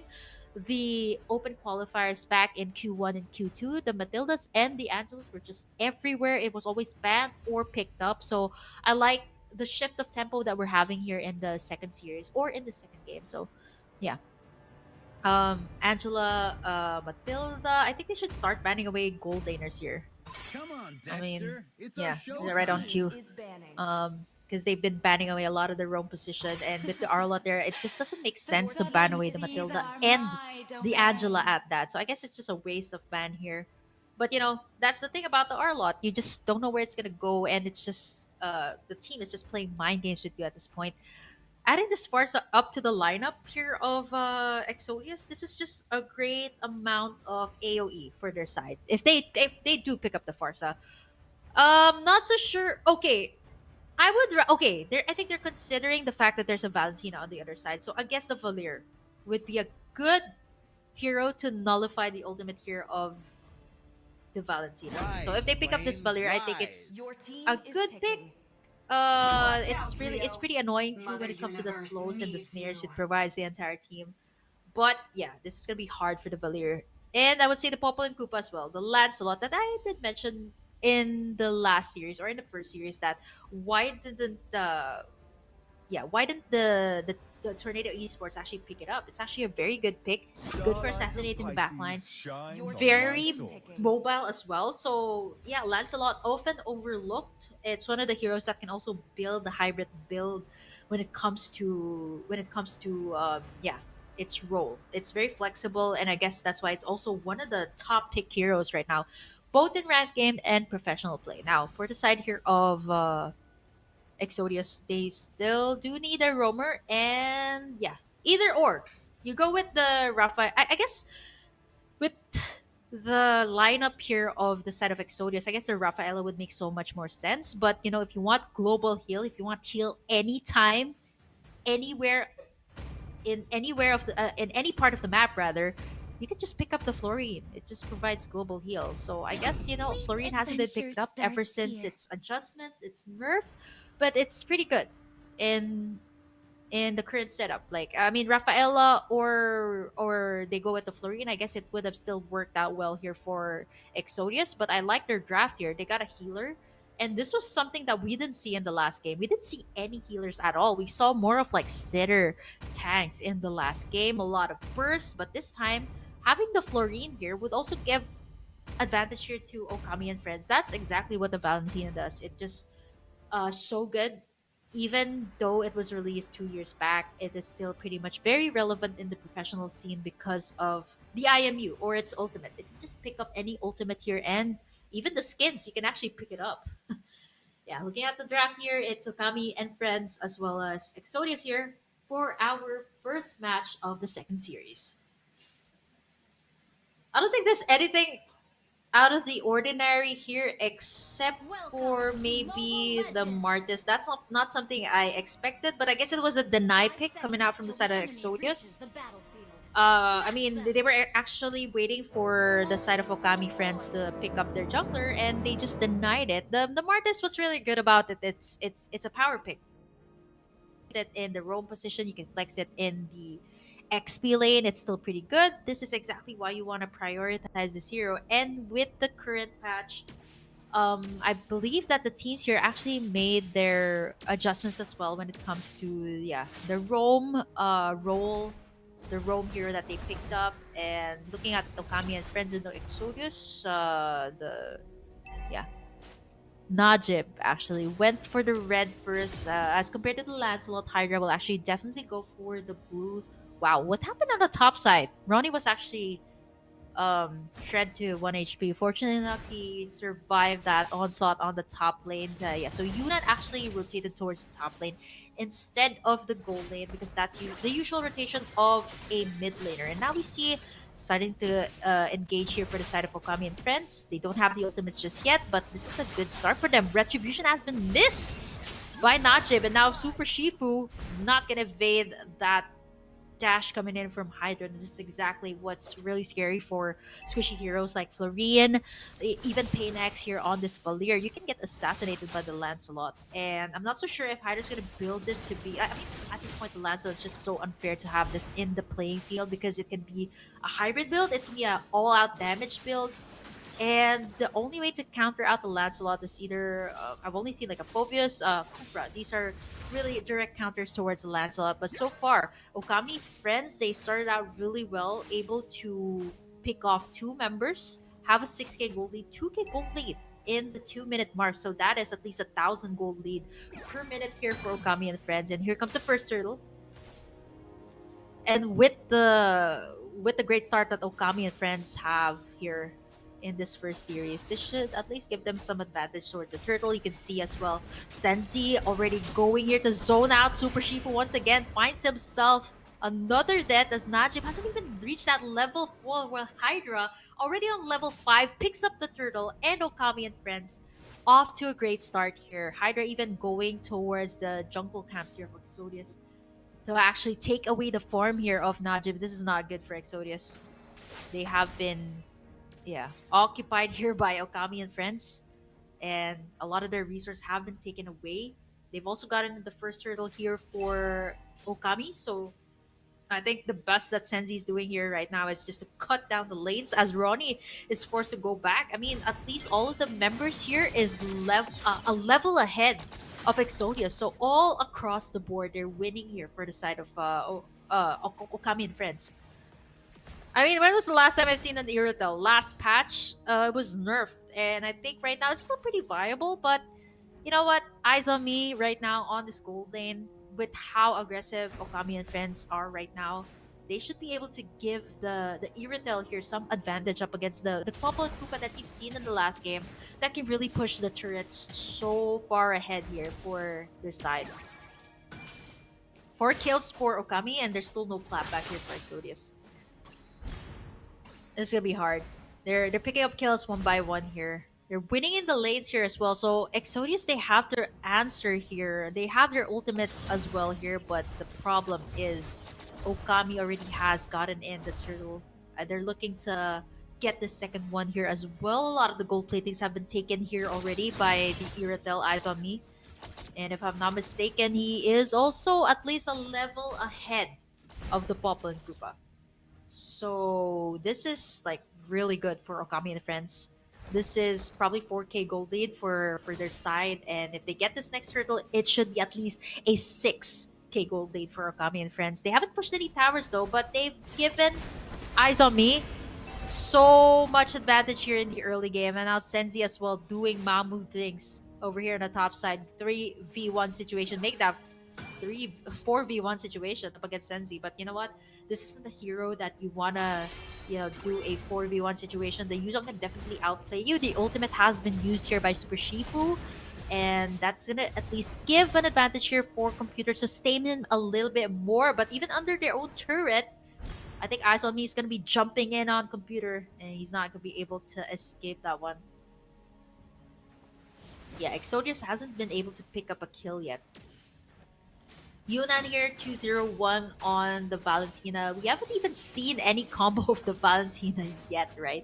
He's only been popping in the first and second skill, and it's enough to actually dish out the damage.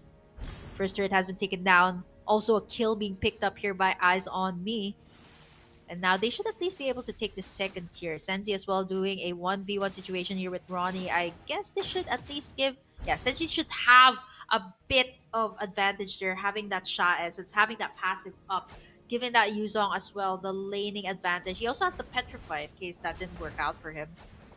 There's a lot of pressure here for Okami and friends. And I think at this point, right, it's so hard to bounce back from this lead that Okami has 5 minutes in.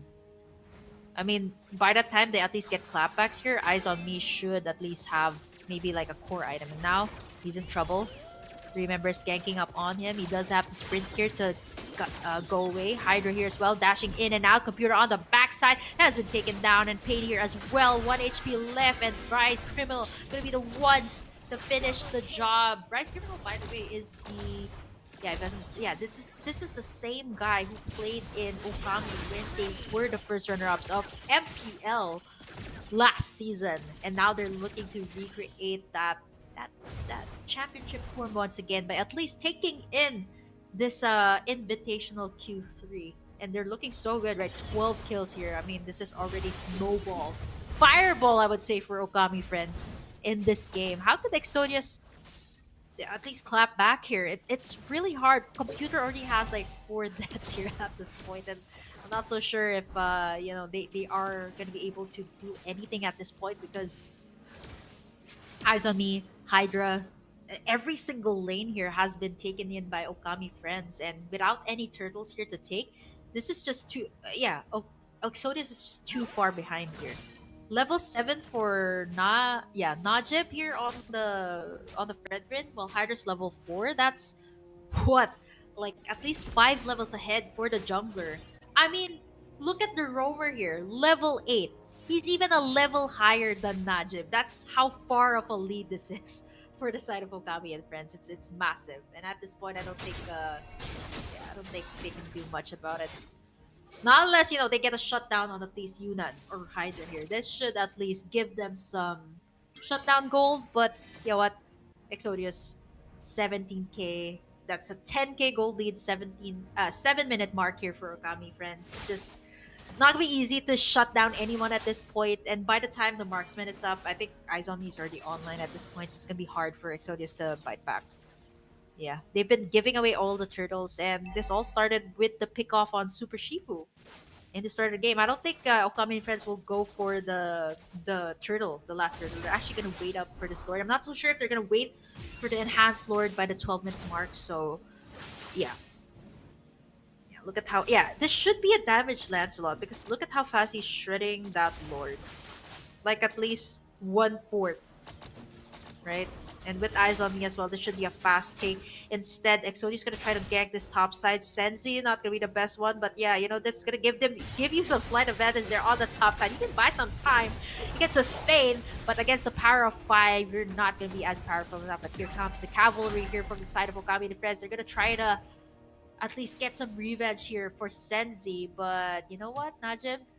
Yep, he's all alone there. What are you gonna do about it? Yeah. He's had his backs on the wall, and now we see Super Shifu as well popping in that ultimate. Yep, Najib, you're gonna be able to sustain pops in the Prison Strat. It's not to be as powerful as it was in the last patch. It was nerfed already, and still Okami and friends still on top. They got the Lord as well to boot on the bottom side, top side as well. Gonna be worked on by Eyes on Me. That should at least, yeah, the second tier should at least go down by this point. Yeah. Eyes on Me should be able to take that down, as well as the mid tower. They also got the lore that Exodios hasn't taken down just yet. Yunnan also picked up the heal here of the Florine. So yeah, this is the signal for Okami friends to actually just dive in, and they can pop in that ultimate. Right on cue, they pop it in. And now they're going to work on this first tier, or in the inhibitor tower here on the bottom side. And that's going to be Okami and friends picking it up. Ronnie as well. Super low there. Not enough to take him down just yet. Petrify comes through here for Phoenix. And it's not going to be able to do anything. That Jim going to be soaking up the damage. Super Shifu next one to fall. The Lord's locking in the base here. It's going to be a wipeout for the side of Exodios as Okami friends take game number 1.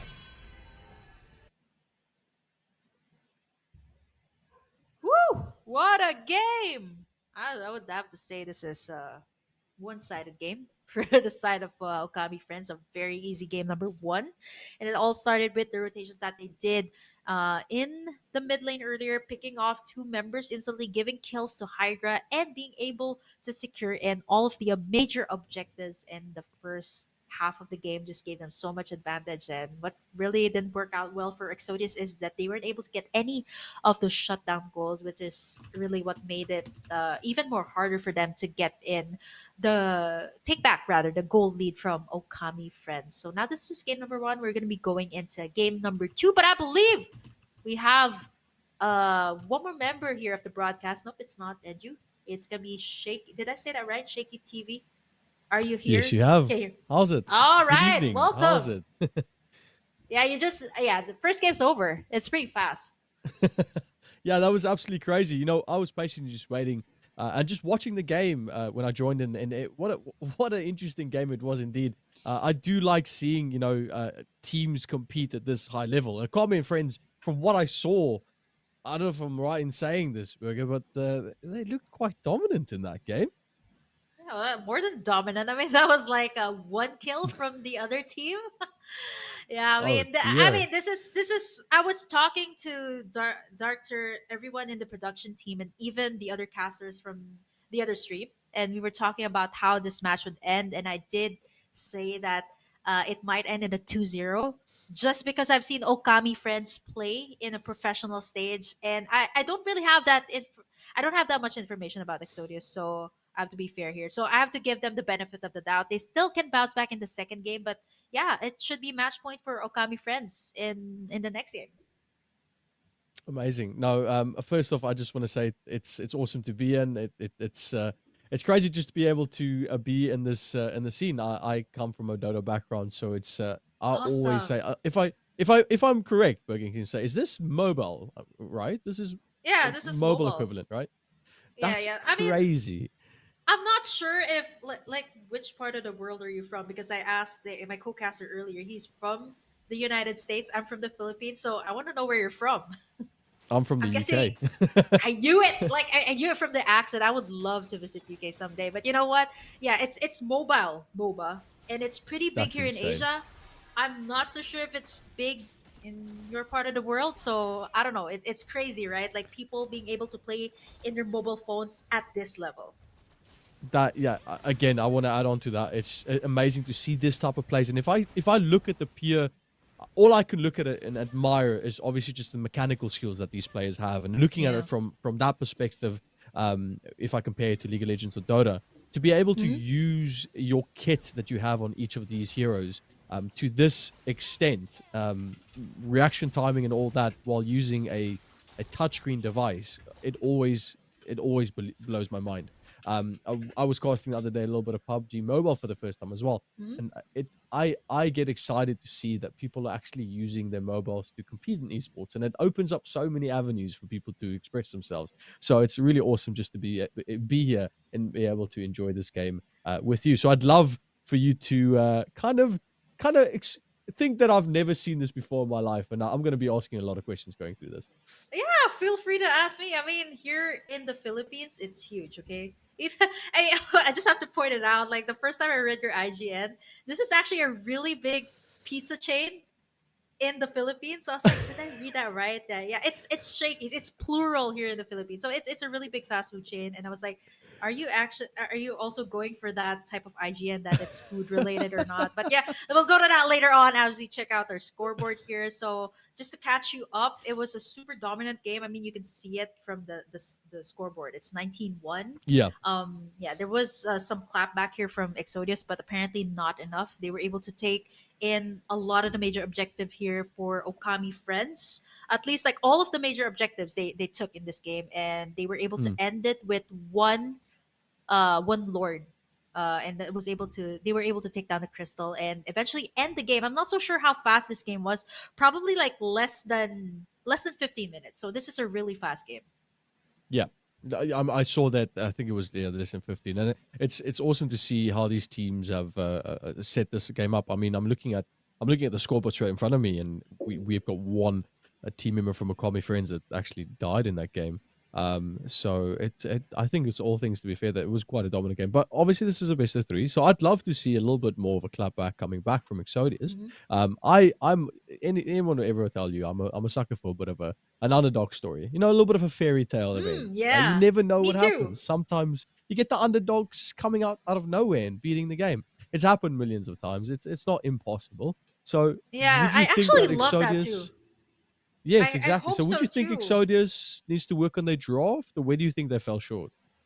I think their draft is pretty good. Maybe they just got too greedy with the meta picks. I mean that does happen. Like if that hero is very popular, if that hero's completely OP in the current patch, they would definitely pick it up. They actually picked up really two really good power picks from the start. I just not so sure. They probably gave too much away to Okami friends. They just paid so much for the jungler here, Hydra, to be able to take in the objectives from the start, and that's where it really went down. It wasn't really in the draft. It was more of how they were able to be not as aggressive as the other team. So I guess maybe that's a factor. They should be equally as aggressive as the other team, but this was kind of expected. I did hype this up earlier that Okami Friends was actually a bit more higher tier when it comes to playing professionally, but maybe like the other side, I don't know. I don't really have that much information.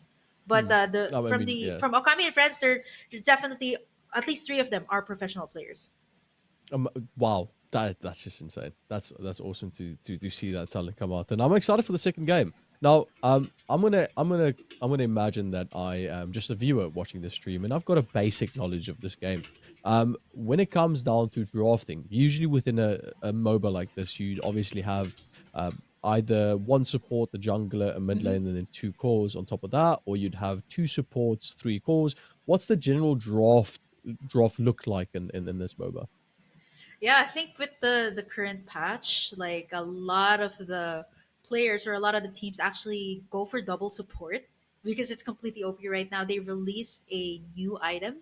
It's called Flask of the Oasis. So it really boosts your shields, boosts the heals of these support heroes. That's why it's always prioritized. Sometimes, even though there's not that much AOE, teams would still go for double support. So I don't know. That's a Okay. big thing here in the last qualifier. So I think for this particular game, what really changed was the draft here of Okami Friends. They actually went for a more aggressive draft, which was kind of understandable because they were going up against a really squishy lineup. And yeah, Gaze speaking of teams upon the here, edge of the void. it is going to be Exodius, yeah, Exodius on the blue side. So this time they have the priority pick, so they can pretty much ban out whatever they want here. They can pretty much prioritize all of the meta picks here because they're on the blue side. And for the side here of Okami Friends, they should perhaps take away a lot of the meta picks here. Joy, Guinevere, these are the top picks currently in the meta. Amazing. Oh, well, that's really insightful. I think I could lean a bit more towards. I think you just said Guinevere, so that's amazing for you. That's a really good pickup on that. So it's interesting to see that even in this MOBA, even though the map looks very much similar to League, you still have that aspect of two supports, three cores. Now, going into this game, what do you think is going to be the lane that we can focus up probably the most in this meta? I think pretty much all of the lanes. So it really depends on the performance. Say in the first series that I casted here today, the off lane or the XP lane was really very aggressive, and he was able to win the 1v1 trades. So what the teams did in the next game, when it reached to a game number 3, they actually pressured that lane so much. So it really doesn't matter as long as you win the lane, that should be good, right? But if you start at least getting in 2 deaths in that lane, you should at least keep your eyes peeled on that lane. And now we're starting to see the bans coming through here for both sides, so they're actually taking out a lot of power picks. Valentina, finally somebody took out that hero, because it's completely broken right now. I mean, even though it has been released back in 2021, it's still very OP as of this moment. If you play, okay, you play Dota 2, right? Yes, I played Dota 2. Yeah. Yeah, so the last hero that they banned here is like Rubik of Dota 2. Oh. So he can steal the ultimate. Yeah, something to that effect. That is insane, and that Yeah. looks exactly like Pudge. Why does that look exactly like Pudge? Maybe inspired. Probably inspired, right? I mean, that's Okay, that's the thing inspired. about inspired. So Yeah. Inspired. looking at the draft here, everyone's still going for the meta picks. This is what happens, right? When you have like all these power picks, all of these meta heroes open, everyone's just gonna, especially for professional players, they really abuse the meta. Not unless they have other tricks up their sleeve, like maybe bring up a cheese rat here or there. But I like this from the side of Exodios. They actually picked up power pick themselves, the Joy, that actually did really well in the last series. Very interesting, yeah, and it's, I think from what I can understand, is there's a lot of emphasis on making sure you can get a good amount of the meta picks out. I think like any single game, you have to probably focus on making sure that you can get those important picks, either picking them or banning out those very key points in the team. And obviously it comes down to the team's general, oh my word, where's my English tonight? The team's general just cohesiveness and how they play together. So I'm excited to see what these two teams are going to bring to the table. But looking at the draft right now, just off the bat, obviously we've got 23 picks out so far. Where's your mind going in terms of predictions? Yeah, I was gonna go back to what you were saying earlier. I mean, that does happen if you cast a new title, and if you're still unfamiliar with the game, you're at a loss for words. And yeah, looking at the way the draft is going here, I have to point out the last pick here on the red side. They actually picked a Fanny, which is I mean, if they actually banned this away last game, respecting Okami friends. So now picking up this Fanny, just them saying we want to end this game early. I mean, this is an assassin. If it snowballs fast. So I think Okami friends just wants to seal the series and close out the day with a 2-0. Very interesting, and I'm looking up. I'm just having a look at Fanny, and it seems to be quite the hero to go up against. So I'm really keen to see what they're going to bring to the table. Now, your team is picking. No, last man coming through as well. What I'm worried about here is that red side, Okami and friends, they're just gearing. Oh my god, yeah. Looking at the draft here, I don't think they have any way, or they don't really have any answers to the Fanny yet. So that's what I'm worried about. I guess the Akai would be an answer here to the Fanny, but other than that, looking at the draft here of Exodios, they're just looking to at least stretch this game out to the late game. But having the Fanny here for Okami friends, this is actually them saying that, yeah, okay, we'll just give the game to you. But I guess if you pick up the Eudora and the Kaja here for the last two picks of Exodius, this should at least be some counter to the Fanny, but not enough just yet. But you know what?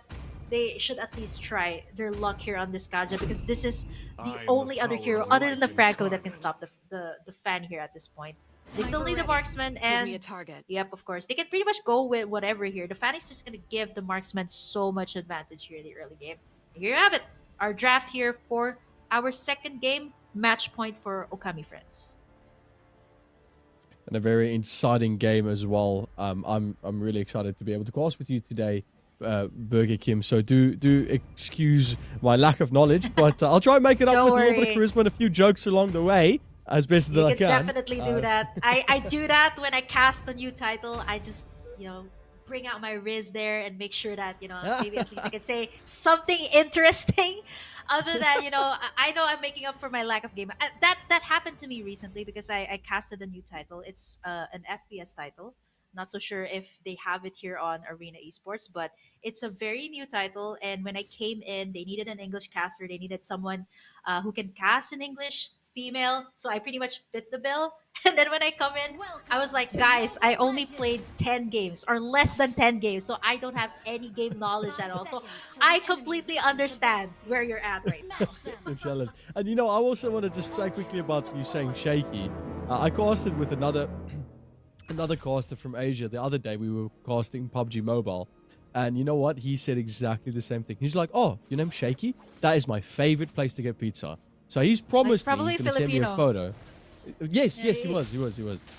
Oh, awesome. Maybe I know him. Like the casting scene is pretty tight here. So pretty much everyone knows each other. So maybe PUBG, I know like a few people there. Guy or girl? I'm sure to remember his name. But a few little bit of action coming up mid there. There's a lot going on. And the game the game has just started. The very standard for a Fanny here. You can see the confidence here from Okami friends. They're just popping in those recalls and even those stickers. That's how you know a team is very confident when it comes to their plays. A lot of pokes though from the side of Exodios, but now they're actually going all the way to the jungle camps here of Exodios. I don't think this is going to be good. Yep, Senzi's going to be able to get a hook onto Super Shifu, and that's actually what made Okami friends actually win the early game. In game number 1. Exciting stuff. And we've got Manny Pacquiao present in the game today as well. Oh yes, I'm surprised. I'm surprised you can actually recognize him. Is it the skin or is it because you looked it up? No. It's the skin. It's the skin. When I saw it in the drafting phase, they were going through skins, and I recognized the face. And when they were in the loading screen, I was like, oh my word, it is Manny Pacquiao. That's so cool. Oh my gosh. I So didn't at know least he was something on that there. big. Even in your side of the world, you actually know who he is. Yeah, he's pretty big. Such a good boxer. Yeah, I love him. It's insane. I mean, he's an all-around guy right now. He's a politician. He's he's everything. I mean, he's doing a couple of esports tournaments as well. So I mean, Oh, I wow. would be surprised that he's a hero in this game. I mean, pretty much. That is insane. I think the time this hero was made, it got so much buzz because he was running a couple of campaigns back then. So a lot of people thought that the game was actually supporting him. But you know what? Yeah, they actually released him. He's a pretty big icon here, and yeah, even someone like you knows him. Yeah, it's kind of understandable why definitely. he's a hero. Yeah, I can imagine. He's kind of following Arnold Schwarzenegger's the steps in going into politics as well. But in the game so far, I mean, I'm seeing a lot of different things. Obviously, in the mid lane, there was a lot of contention that you guys in the early start, and it still seems that pretty much when it comes to MLBB, it looks like fighting is pretty much on the cards 24/7. It feels like an all-out brawl. And now, speaking of that, nice hook coming out from Senzi, gets the Mystic Gush as well on that gourd. And now, okay, this is what's really interesting. They switched up their roles here for Okami friends in this last game. So they actually put the mid laner to the gold lane, then they put the gold laner to the mid lane. So I'm not so sure if this is gonna be any different for Okami and friends because their jungler is... Oh wait, their jungler is Rise! What are they doing here? I think they're just playing around here with the Exodios. I mean, with the huge amount of food that they got in the last game, they're looking to end this really fast. And now we see the suppression coming in, not enough to take down Rise. They get in the Mystic Gush, but here comes the Akai as well with the heavy spin from the back. Not able to take them out because they're really low though. Najib gonna be able to sustain his attack after all, and Hydra's gonna be staying there a little bit too long. They pick up the kill here, and that's gonna be Exodius. And yeah, there's another one as well. Snipe kill coming out from Paynex, but instantly gets punished there by Okami friends. Another clap back from this side, and they should actually give them the space to head over to this objective. Yeah, and it looks unfortunately like Manny Pacquiao shouldn't really be in this game right now as he gets taken out there, and a little bit of a buzz back and forth, but it does look like Okami and friends are still trying to hold on to this as best they can. But a really good hook that they got underneath the tower and almost actually be able to kill off Noja. Wow, that was amazing to see. Oh, Ben just oh wow, Sensi gets the tip of that Astral Echo as well, And now we're seeing the snipe kills, and there comes Manny Pacquiao, Hydra, with that knock-up strike. Yeah, that's what you call the ultimate. And was able to get at least one member here of Exodios, and now this should give Okami friends the space to take at least the second turtle. They're actually struggling a little bit with the objectives here, so they haven't been able to take any of the towers. And even here on the bottom side, a lot of pressure is being done here by Exodios. They pick up the turtle here for Okami friends. Not that big of a lead as compared to what they had in game number 1. And it seems like, considering you guys have said that the games are quite short, you're looking at about 20 minutes, 25 minutes max.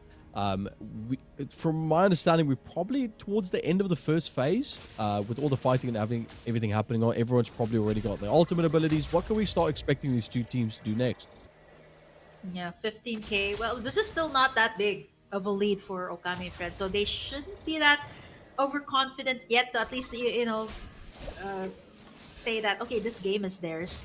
I guess they should at least start pushing in the towers here. That's something that I don't see them doing. They've been getting the kills, but they haven't been converting it yet. And on the bottom side, we see the pick off once again. Computer. Yeah, 3 deaths already on this game. So you might see another one. There comes the ultimate snipe from Yunan, as well as the mix. They got flickers in to get the kill.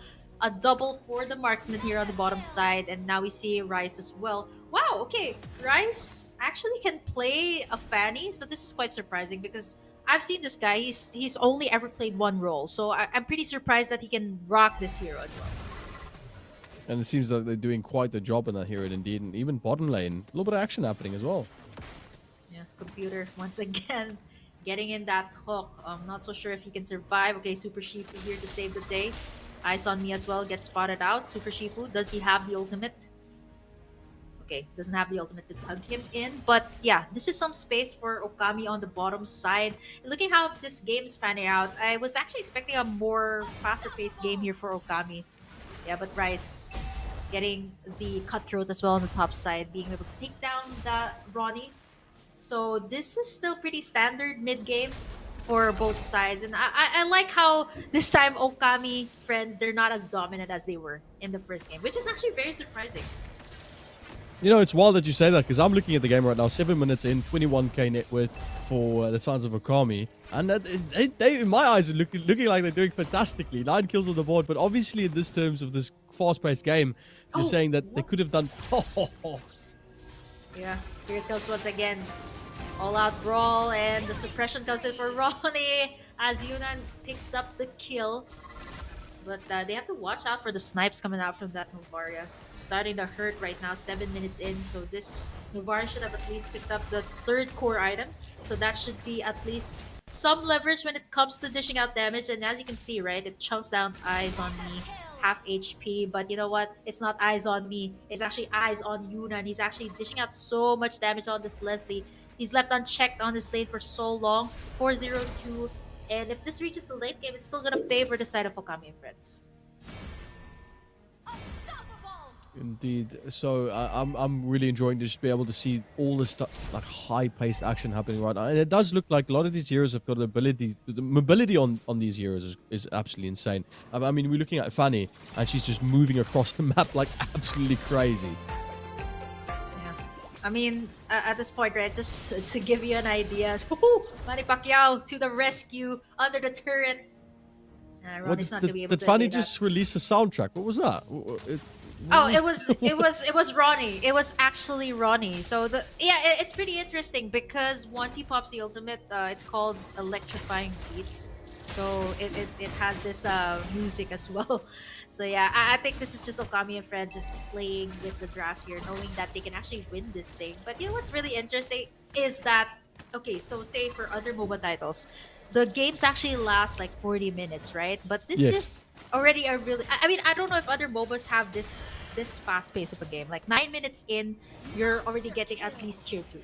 I don't know if it's the same case for the mobile games you play.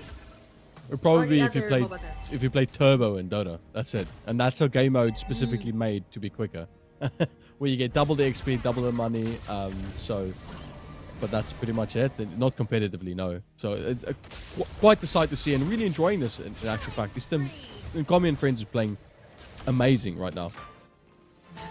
think they're just playing around with the draft, even with their composition. But wow, the Vengeance actually pushed out a lot of damage, and that's gonna be a double kill picked up by Eyes on Me. Look at the turrets here of Okami friends. This is pretty much good to go for the next game, if we do have a next game. Although I think okay, to be fair, I think they can still bounce back from this one. 5k lead. At least it's not a 10k lead for Exodios, right? If it's 10k, you can pretty much safely say that you have this under the bag. But it's not yet 10k. So Exodios one shutdown can actually change the tides of this game. You know, I quite like that, the way that you think about it. So you have to look at the glass half full, not half empty. And it's always an opportunity for Exodios to push back. So I would like to see maybe a little bit of turnaround. And it does look like the aggression's still there and they haven't given up on anything just yet. Yeah, and speaking of that glass, I'm actually curious. Are you more of a half empty or half full kind of guy? I'm half full. I'm a South African, but I come from South Africa, living in the Optimistic. UK. So yeah, we are a very optimistic country. I think it's different for our side of the world. I'd say it's like half empty. but you know what? I think that you just can't count them out right now. I mean, you see the way that they're fighting back up against Okami, and now the major objective could be worked on here by both sides, and that is gonna be Okami friends gonna miss out on that major objective, but instead they're gonna go for the kills here. Rice Criminal going wild here, going ham on the players here of Exodios. Now one more player left, and that's gonna be four members down here for the side of Exodios for the price of a lord. I guess they were willing to let it go. I mean, it's not even the enhanced one yet, so I mean they have a huge lead, at least like this time I think 6k, so it should at least be enough for them to shut down. It's not even the enhanced lord, so this should be okay. Okay, I think Duna should be able to pick up the skill. Yep, even going under the tower. Hook comes in here for Senzi too. It's just an all-out brawl here as Eyes on Me gonna be popping in that ultimate, taking another one down. This is just too much for Exodius at this point. Yeah, no, absolutely. I'm really... their domination around the map has been quite intense. They've seemed to have been everywhere and at one place exactly the same time, constantly looking for these fights. I mean, Exodius is trying to push back, and I think they only really got that kill because that guy was falling a bit low. But Okami's been doing what I've seen in front of me, doing a really great job at keeping pressure basically in all three lanes at exactly the same time.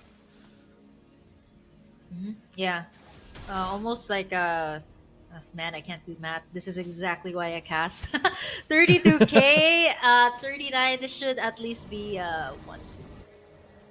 7k lead? 7k lead. Yeah, you know, okay, I casted with someone who's actually a math major last time, and he actually corrected me. I was like, okay, he's for the record, he was Asian, so he's like, yeah, he gave me the exact number. But now, speaking of exact, that was a precise kill by Super Shifu. Hydra as well going in. Ronnie gonna be worked on there by Super Senzi. Not gonna be enough to take him down. Rice Criminal as well. Eyes on Me misses the ultimate there. Goes the other direction. A lot of blunders there from Okami friends. They're actually gonna reset towards this one. They should buy some time for Exodius to push at least the first tier towers here. Rice Criminal goes back. Okay. This just feels like all-out brawl here for the side of Okami and friends. I mean, when you see someone up, you're just gonna try to initiate a team fight. But yeah, Exodius not out yet. They have at least some advantage if they can get the shutdown on at least Eyes on Me. If they do get that, they can at least bounce back from the situation. But so far, it's just not looking good because Okami friends, yeah, Eyes on You hasn't been shut down just yet. Senzi, Ronnie trying to go for the back lines and gonna get taken down there by Okami friends. 28 kills for the squad as compared to Exodius that just picked up 2. And I think this time they're just playing around with what they're doing right now with their playstyle, because yeah, 8 kills, man. It's gonna be hard for Exodius right now. It's only the inhibitors left. Oh wait, sorry, inhibitors, then a second tier. Yeah. Oh wow. Yeah. No, it's looking to be quite an interesting game. In fact, I mean, I you know what? Honestly, for a second there, I thought Exodius was going to bring it back. It was like a split second where they really had a lot of domination going into that fight, But Fanny, I see why you were quite shocked with Fanny pickup and why you were quite excited for that pick, because the mobility of that hero is just insane. Constantly being in and out the fight with those I don't know, what do you call that ability when they jump between with those hooks on the terrain? Yeah. Oh wow. Okay, the Vengeance was able to get the Fanny up, so that should at least be some advantage. And yeah, I don't know if you watch a lot of anime, but if you're familiar with Attack on Titan. Attack on Titans, yeah. Yeah, that's Yeah, exactly what I'm okay. thinking about. Yeah, so I think there's an upcoming skin. Just I think it was released. I'm not so sure if it was announced yet, but there's gonna be a skin where Mikasa is gonna be Fanny. So Oh it's my word. it's like that. So it's great. Everyone's really excited. The community is excited about it. Yeah. The Fanny is just so mobile, and I think the only problem with the Fanny here for the side of Okami is that Exodios does not really have the answer to a Fanny except for Super Chifu here. That pretty Yeah, much hasn't popped in the ultimate to at least suppress the Fanny. and I'm assuming that the answer what they need is a proper lockdown. Yeah. Yeah. On the Fanny. Interesting. Specifically the Fanny. Yeah, like single targeted lockdown to try and get it to stay still for a second while they bash her. Oh man, yeah. Even the tankiest hero gets shredded apart there by Leslie. Bottom side 1v1 with the Manny Pacquiao on the bottom side. I don't think that's gonna be easy though, Ronnie. And now we see Super Shifu as well with some attempts. Paynex not gonna be able to evade the snipes here from the Leslie. I think this should be enough for Okami friends to end this thing. They got the Leslie, they got the minions. Not unless they want to be disciplined and take the Lord, but you know what? I think they want to end this right here, right now, because this is numbers advantage. 4 members down here. They're locking in the tower here for Yuran, and this should be game over. Yep, that's gonna be a sweep for Okami friends. They take in the series. Amazing. What a game. You know, that was such a quick game, but so much happened throughout the entire process of that. I mean, we were in for only just over 15 minutes. But it looks like Okami and friends, Kim, just like you mentioned earlier before, the domination was just there and they played the game so well. Yeah, I love how the introduction to mobile was like this for you. This is how fast it can get. And I think, yeah, maybe you should, try it out later. I mean, if you want to play a quick MOBA game, this is the MOBA game to go to. I mean, you can end the game as fast as 10 minutes. The longest game I've ever seen here was probably um 25 minutes, 30 minutes Wow. max, but never more than 30 minutes. So that's like Wow. less than one normal game in other titles, in Dota or maybe even in LoL. So Yes. so yeah, it's like that. If you want a quick game, you got a break after work, or you're bored before bed, you can play this game. You can finish it in like 10 minutes or less. You shouldn't be just a caster. You should be a sell representative for this game because you're just selling this game off to me. Maybe I should give it a try after this. Yeah, I mean, if you don't want to, if you don't have that much time, or you're not in front of your PC, this is the best game to go to. And yeah, Okami friends and Exodios just gave you a glimpse of Mobile Legends. So to welcome to the community. I hope I get to see you in the future, and I hope you enjoyed your first MLBB game. No, I definitely did. And thank you so much for the kind introduction, Kim. You've done a great job at explaining this as best as you can. And even from just the explanations and the way that you were casting, I was able to just completely understand what was going on as a caster. So I can't imagine how the viewers were able to enjoy that casting that you gave today for those games. Yeah, I think the other casters from the Urdu cast is actually commending me. Oh, I actually jinxed it earlier. I said it's going to be a 2-0. I was pretty confident because I already saw the name. So yeah, I always jinx stuff. So yeah, but you know what? Caster's Thank you curse. so much. Yeah, caster curse. It always happens to me. Like, my favorite team never wins, so I don't want to root for my favorite team because they always lose when I predict them in my caster's prediction. But yeah, you know what? Thank you so much, Shaky, for being here with me today, because if not, I would have been at least talking to the people on the live stream, because that actually happened to me my last cast. It was pretty fun. I was talking to the audience. I actually got to see how they were finding the game. So that was pretty interesting. But yeah, thank you so much for being here with me today. I hope you enjoyed your first MLBB game. Hope you get to download the game. Yeah, and let me know how you find it. You can just message me here on Discord and let me know how you find the game actually from another MOBA's perspective. But let's take a look at the highlights here. I guess this wasn't as one-sided as game number one, or yeah, the first game of the series. It was just I guess for Okami friends, they were willing to have an all-out brawl in the mid lane, and it was I guess it was a very huge lead here. I didn't notice who took the first objective of the game. I think it was Okami friends.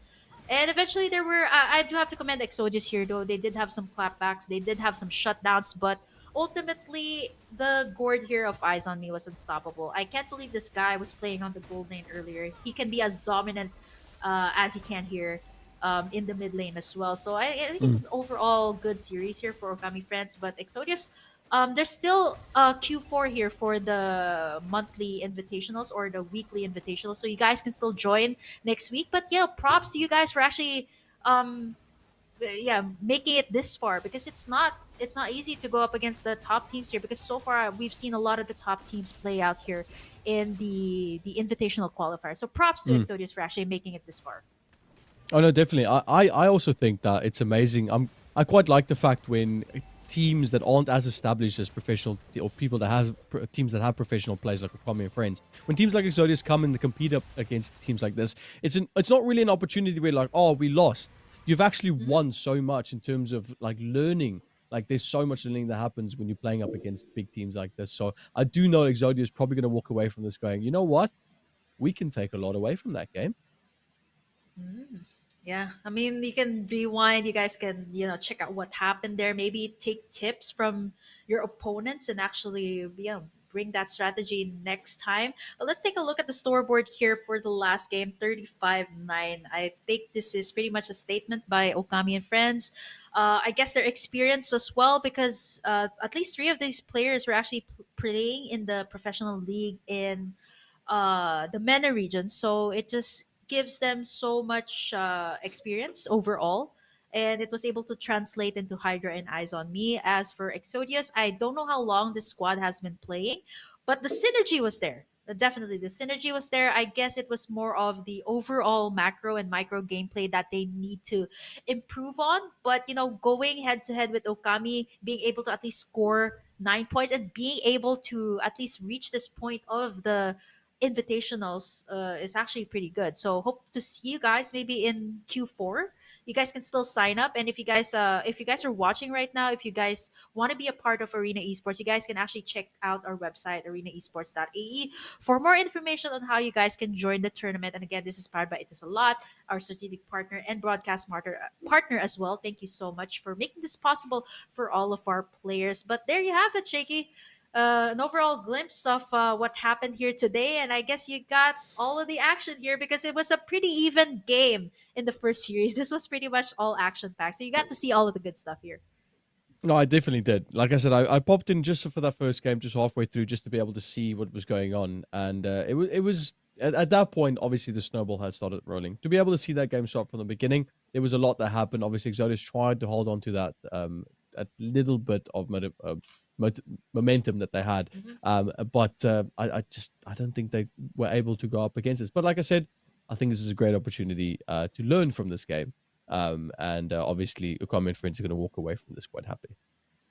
Yeah. And I think this is it. The first sweep that we have for today. And it's all takes the shaky caster's curse, or maybe like caster's blessing this time.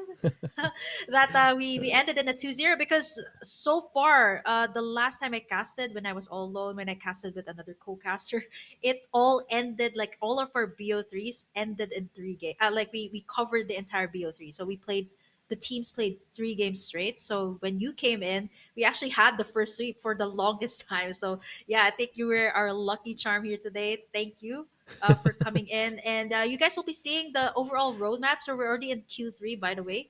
If you guys are not yet updated, Q3, and then we're gonna be having Q4 shortly. But we're gonna be having our monthly finals as well here. So stay tuned for that. I believe it's gonna be happening later this month or maybe on December. So stay tuned for more updates on our social media platforms. But yeah, I want to ask you, Shiggy, how did you find the game? Were you mesmerized by how fast it went, or yeah, how'd you find it so far? I think that's an amazing question. Yes, I think the game was interesting to look at it from the perspective that I come from. Obviously, games go quite long in Dota and League and MOBA games like that. Even I play a little bit of Smite every now and then as well. But I do like the fact that it's a bit more short paced. I think when it comes to mobile games, it's difficult to get someone to sit on their phone for 40 minutes to try and focus on a game. So it's nice having it go a bit longer, a bit shorter. But the roadmap looks pretty good, Kim. Well, we are very close to the grand finals. There's obviously a few more games to be played, but so far looking good. Yeah, I don't know if you were informed, but I believe our finals is gonna be a LAN event. So again, you guys, if you guys are a fan of attending LAN events, we're gonna be posting announcements real soon. But for now, this is our final score. We're in our Q3 of our invitational qualifiers, by the way. So just a recap of what happened today. These are our final scores, all in the BO3. Above all, was able to take the series earlier, 2-1. I would say it was a pretty even out, balanced out game. And then, of course, we close out the day with a sweep from Okami Friends. And this was the first sweep that we had for the longest time. And it was all Kara Shaky for being here today. I think it was all care of you. Yeah. I mean, a lot of us were actually talking about, wow, it all stretches out to a game 5 or it stretches out to game number 3. But this is actually the first time it ever happened in a long time. So I hope you enjoyed MLBB and hope you can give it a try later on. Yeah, no, I will definitely. And it's short and sweet. All I can basically say, I enjoyed all of it. Tried to understand it as best I can, but there's a lot of elements that was quite close to the MOBAs that I play, and it looks very user friendly for people to try out for the first time. So I'll definitely be afterwards having a downloading it and having a look. But again, thank you so much for today, Burger Kim. I really enjoyed being able to be here with you, even though I cast a little bit. It was really nice seeing your professional casting happening. Yeah, thank you so much, by the way. And you know what? Before we end, of course, since you're already here, maybe you want to plug in your pages. Maybe let other people know since Arena Esports does not only have Mobile Legends, but we also have PUBG M. We have Dota 2. Maybe you can let people know where to find you and where you're going to be casting next. Well, I'll be casting Dota for Arena Esports. So I've been casting Arena Dota for them for quite a while now, for a couple of months. So if you guys want to just stick around, watch more Dota games happening in the December, we've got a few games coming up. If you want to find me personally, TV Shaky or Shaky_TV on my socials. You can just go to my Twitch, Shaky_TV, and all my social will be there if you guys want to have a look. But other than that, I think focus is on Arena Esports. Go have a look. We've got a few Dota games coming up in the future. Just look at our roadmap, and we'll update you guys as soon as possible. But yeah, I hope to see you guys there as well. And hopefully, with whatever game pops up in the future, I'm always there. I'm always keen for some excitement. Yeah, thank you guys as well, everyone on the live stream. Thank you so much for joining us all throughout from Series 1 up until here in the Series 2. We also have CS2, Dota 2, of course, Shaky will be there, PUBG M, Free Fire, and of course MLBB. So it'll be ongoing up until February. So hope you can catch all of the games. If you need more information, just check out arenaesports.ae for more information. But that's it for us today. This is going to be the first this is going to be the first sweep that we're ever going to be seeing in MLBB, and it's all Kara Shaky. So hope you guys can follow him, give him a follow on Twitch and all of his social media platform. And as for me, that's at Burger Kimcast on all of my socials, Facebook, Instagram, TikTok, and everywhere else. If you want to get updates on, I cast mostly MLBB and Farlight 84, so a couple of FPS games here and there, some PUBG M. So yeah, you guys can follow me there. But I think that's it for today. And thank you so much for joining us. See you guys in the next MLBB stream.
nervous on the surface, I look fine. My brain feels heavy, my traumatized mind. And I'm so tired, I can't feel my eyes. Whoa, whoa.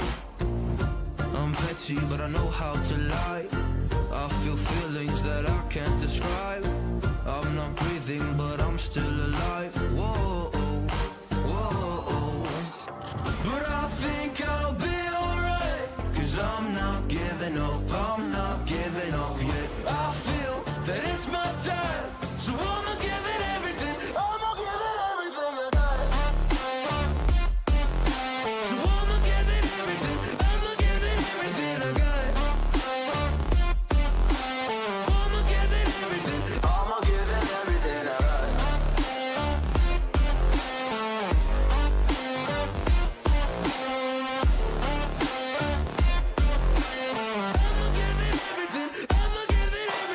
got. Why do I still have hope? So many days have passed. I wait around for things to change, but change has not come fast. I'm asking all the questions, but then I question them. Like, what's the point of living, existing when you can't see your God in flesh? I'm looking for the answers, they say to pray instead. I think I'll find them one day, but with a helping hand. I know that it's not easy, but I believe I will. Yeah, I'll get over all my fears and really conquer everything. I think I'll be alright, 'cause I'm not giving up, I'm not giving up yet. I feel that it's my time, so I'ma give it everything. I'ma give it everything I got. So I'ma give it everything. I'ma give it everything I got. I'ma give it everything. I'ma give it everything I got.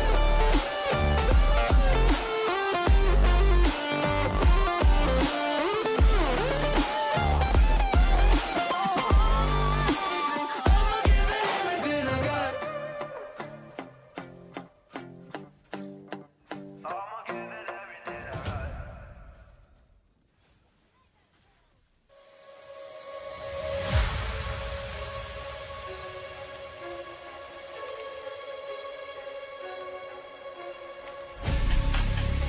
Well, this one is a knocker.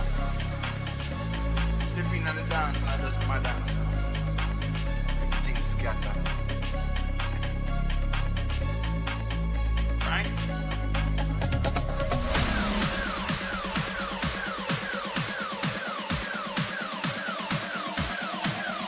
Right?